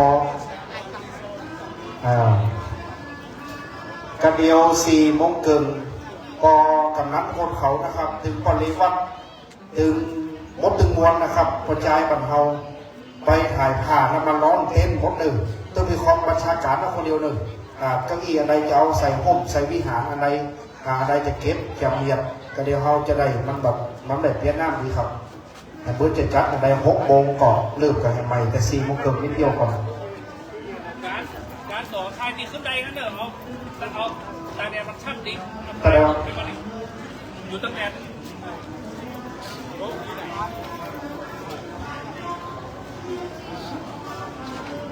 การมันเล็กในตัวนี้ได้ไหมบุญเอาชาเขียวมาหน่อยบุญน้อยชาเขียวมือกล้องมาวินกิน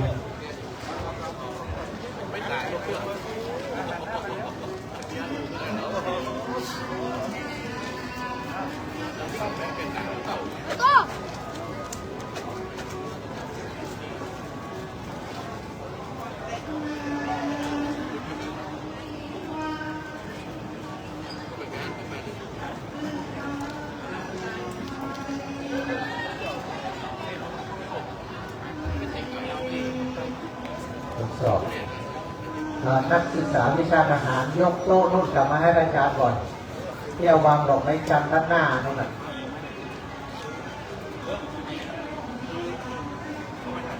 ใครนักศึกษาวิชาการที่วางดอกไม้จันทร์อยู่ตรงนั้นแล้วกลับมาที่ประตูนี่หมดเลยจะได้ให้เขาบันทึกภาพได้สะดวกนั่นแหละทั้ง2 ตัวเลยใจผู้เดือดนะเอาไปนะเขาหลังเขาย่อนะทุบไปอย่างเขาหลังเขาย่อเขาถ่ายปากขึ้นบน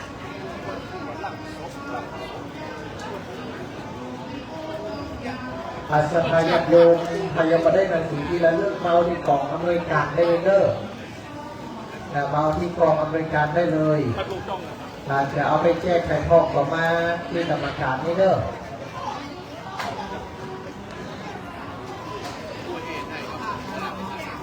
พี่น้องลากหอมมา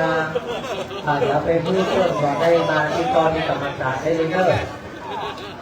นสพยกมาฝั่งนี้เหมือนเดิมนะยกเต็นกับยกโต๊ะกลับมาที่ฝั่งนี้เหมือนเดิมต้องอ้างชื่อเลยนะคือเกมขออย่างเดียวเอามาไว้ต่อวันตามเดิมโต๊ะ2 ตัวนั่นน่ะ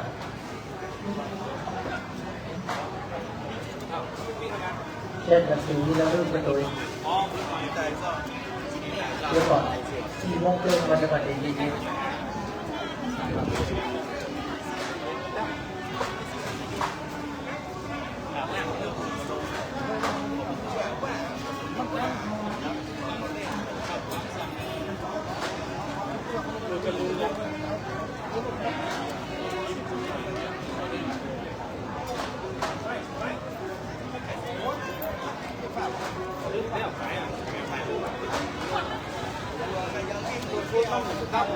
ขนาดนั้นถึงวันอ่ะ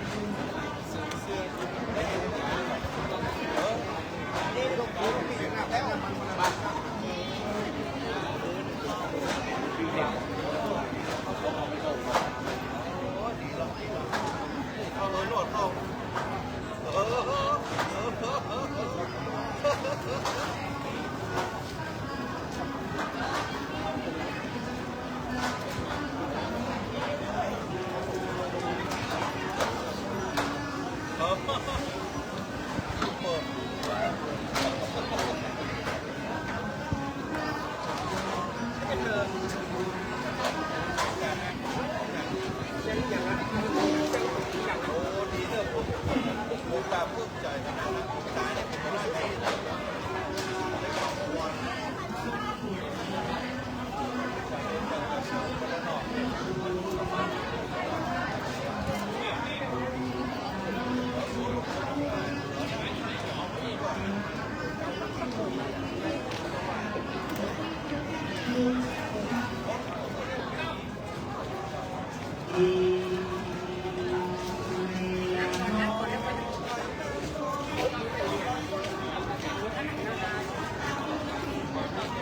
เคขออนุญาตพักยก นส 6 โมงมาเจอกันใหม่ ขอ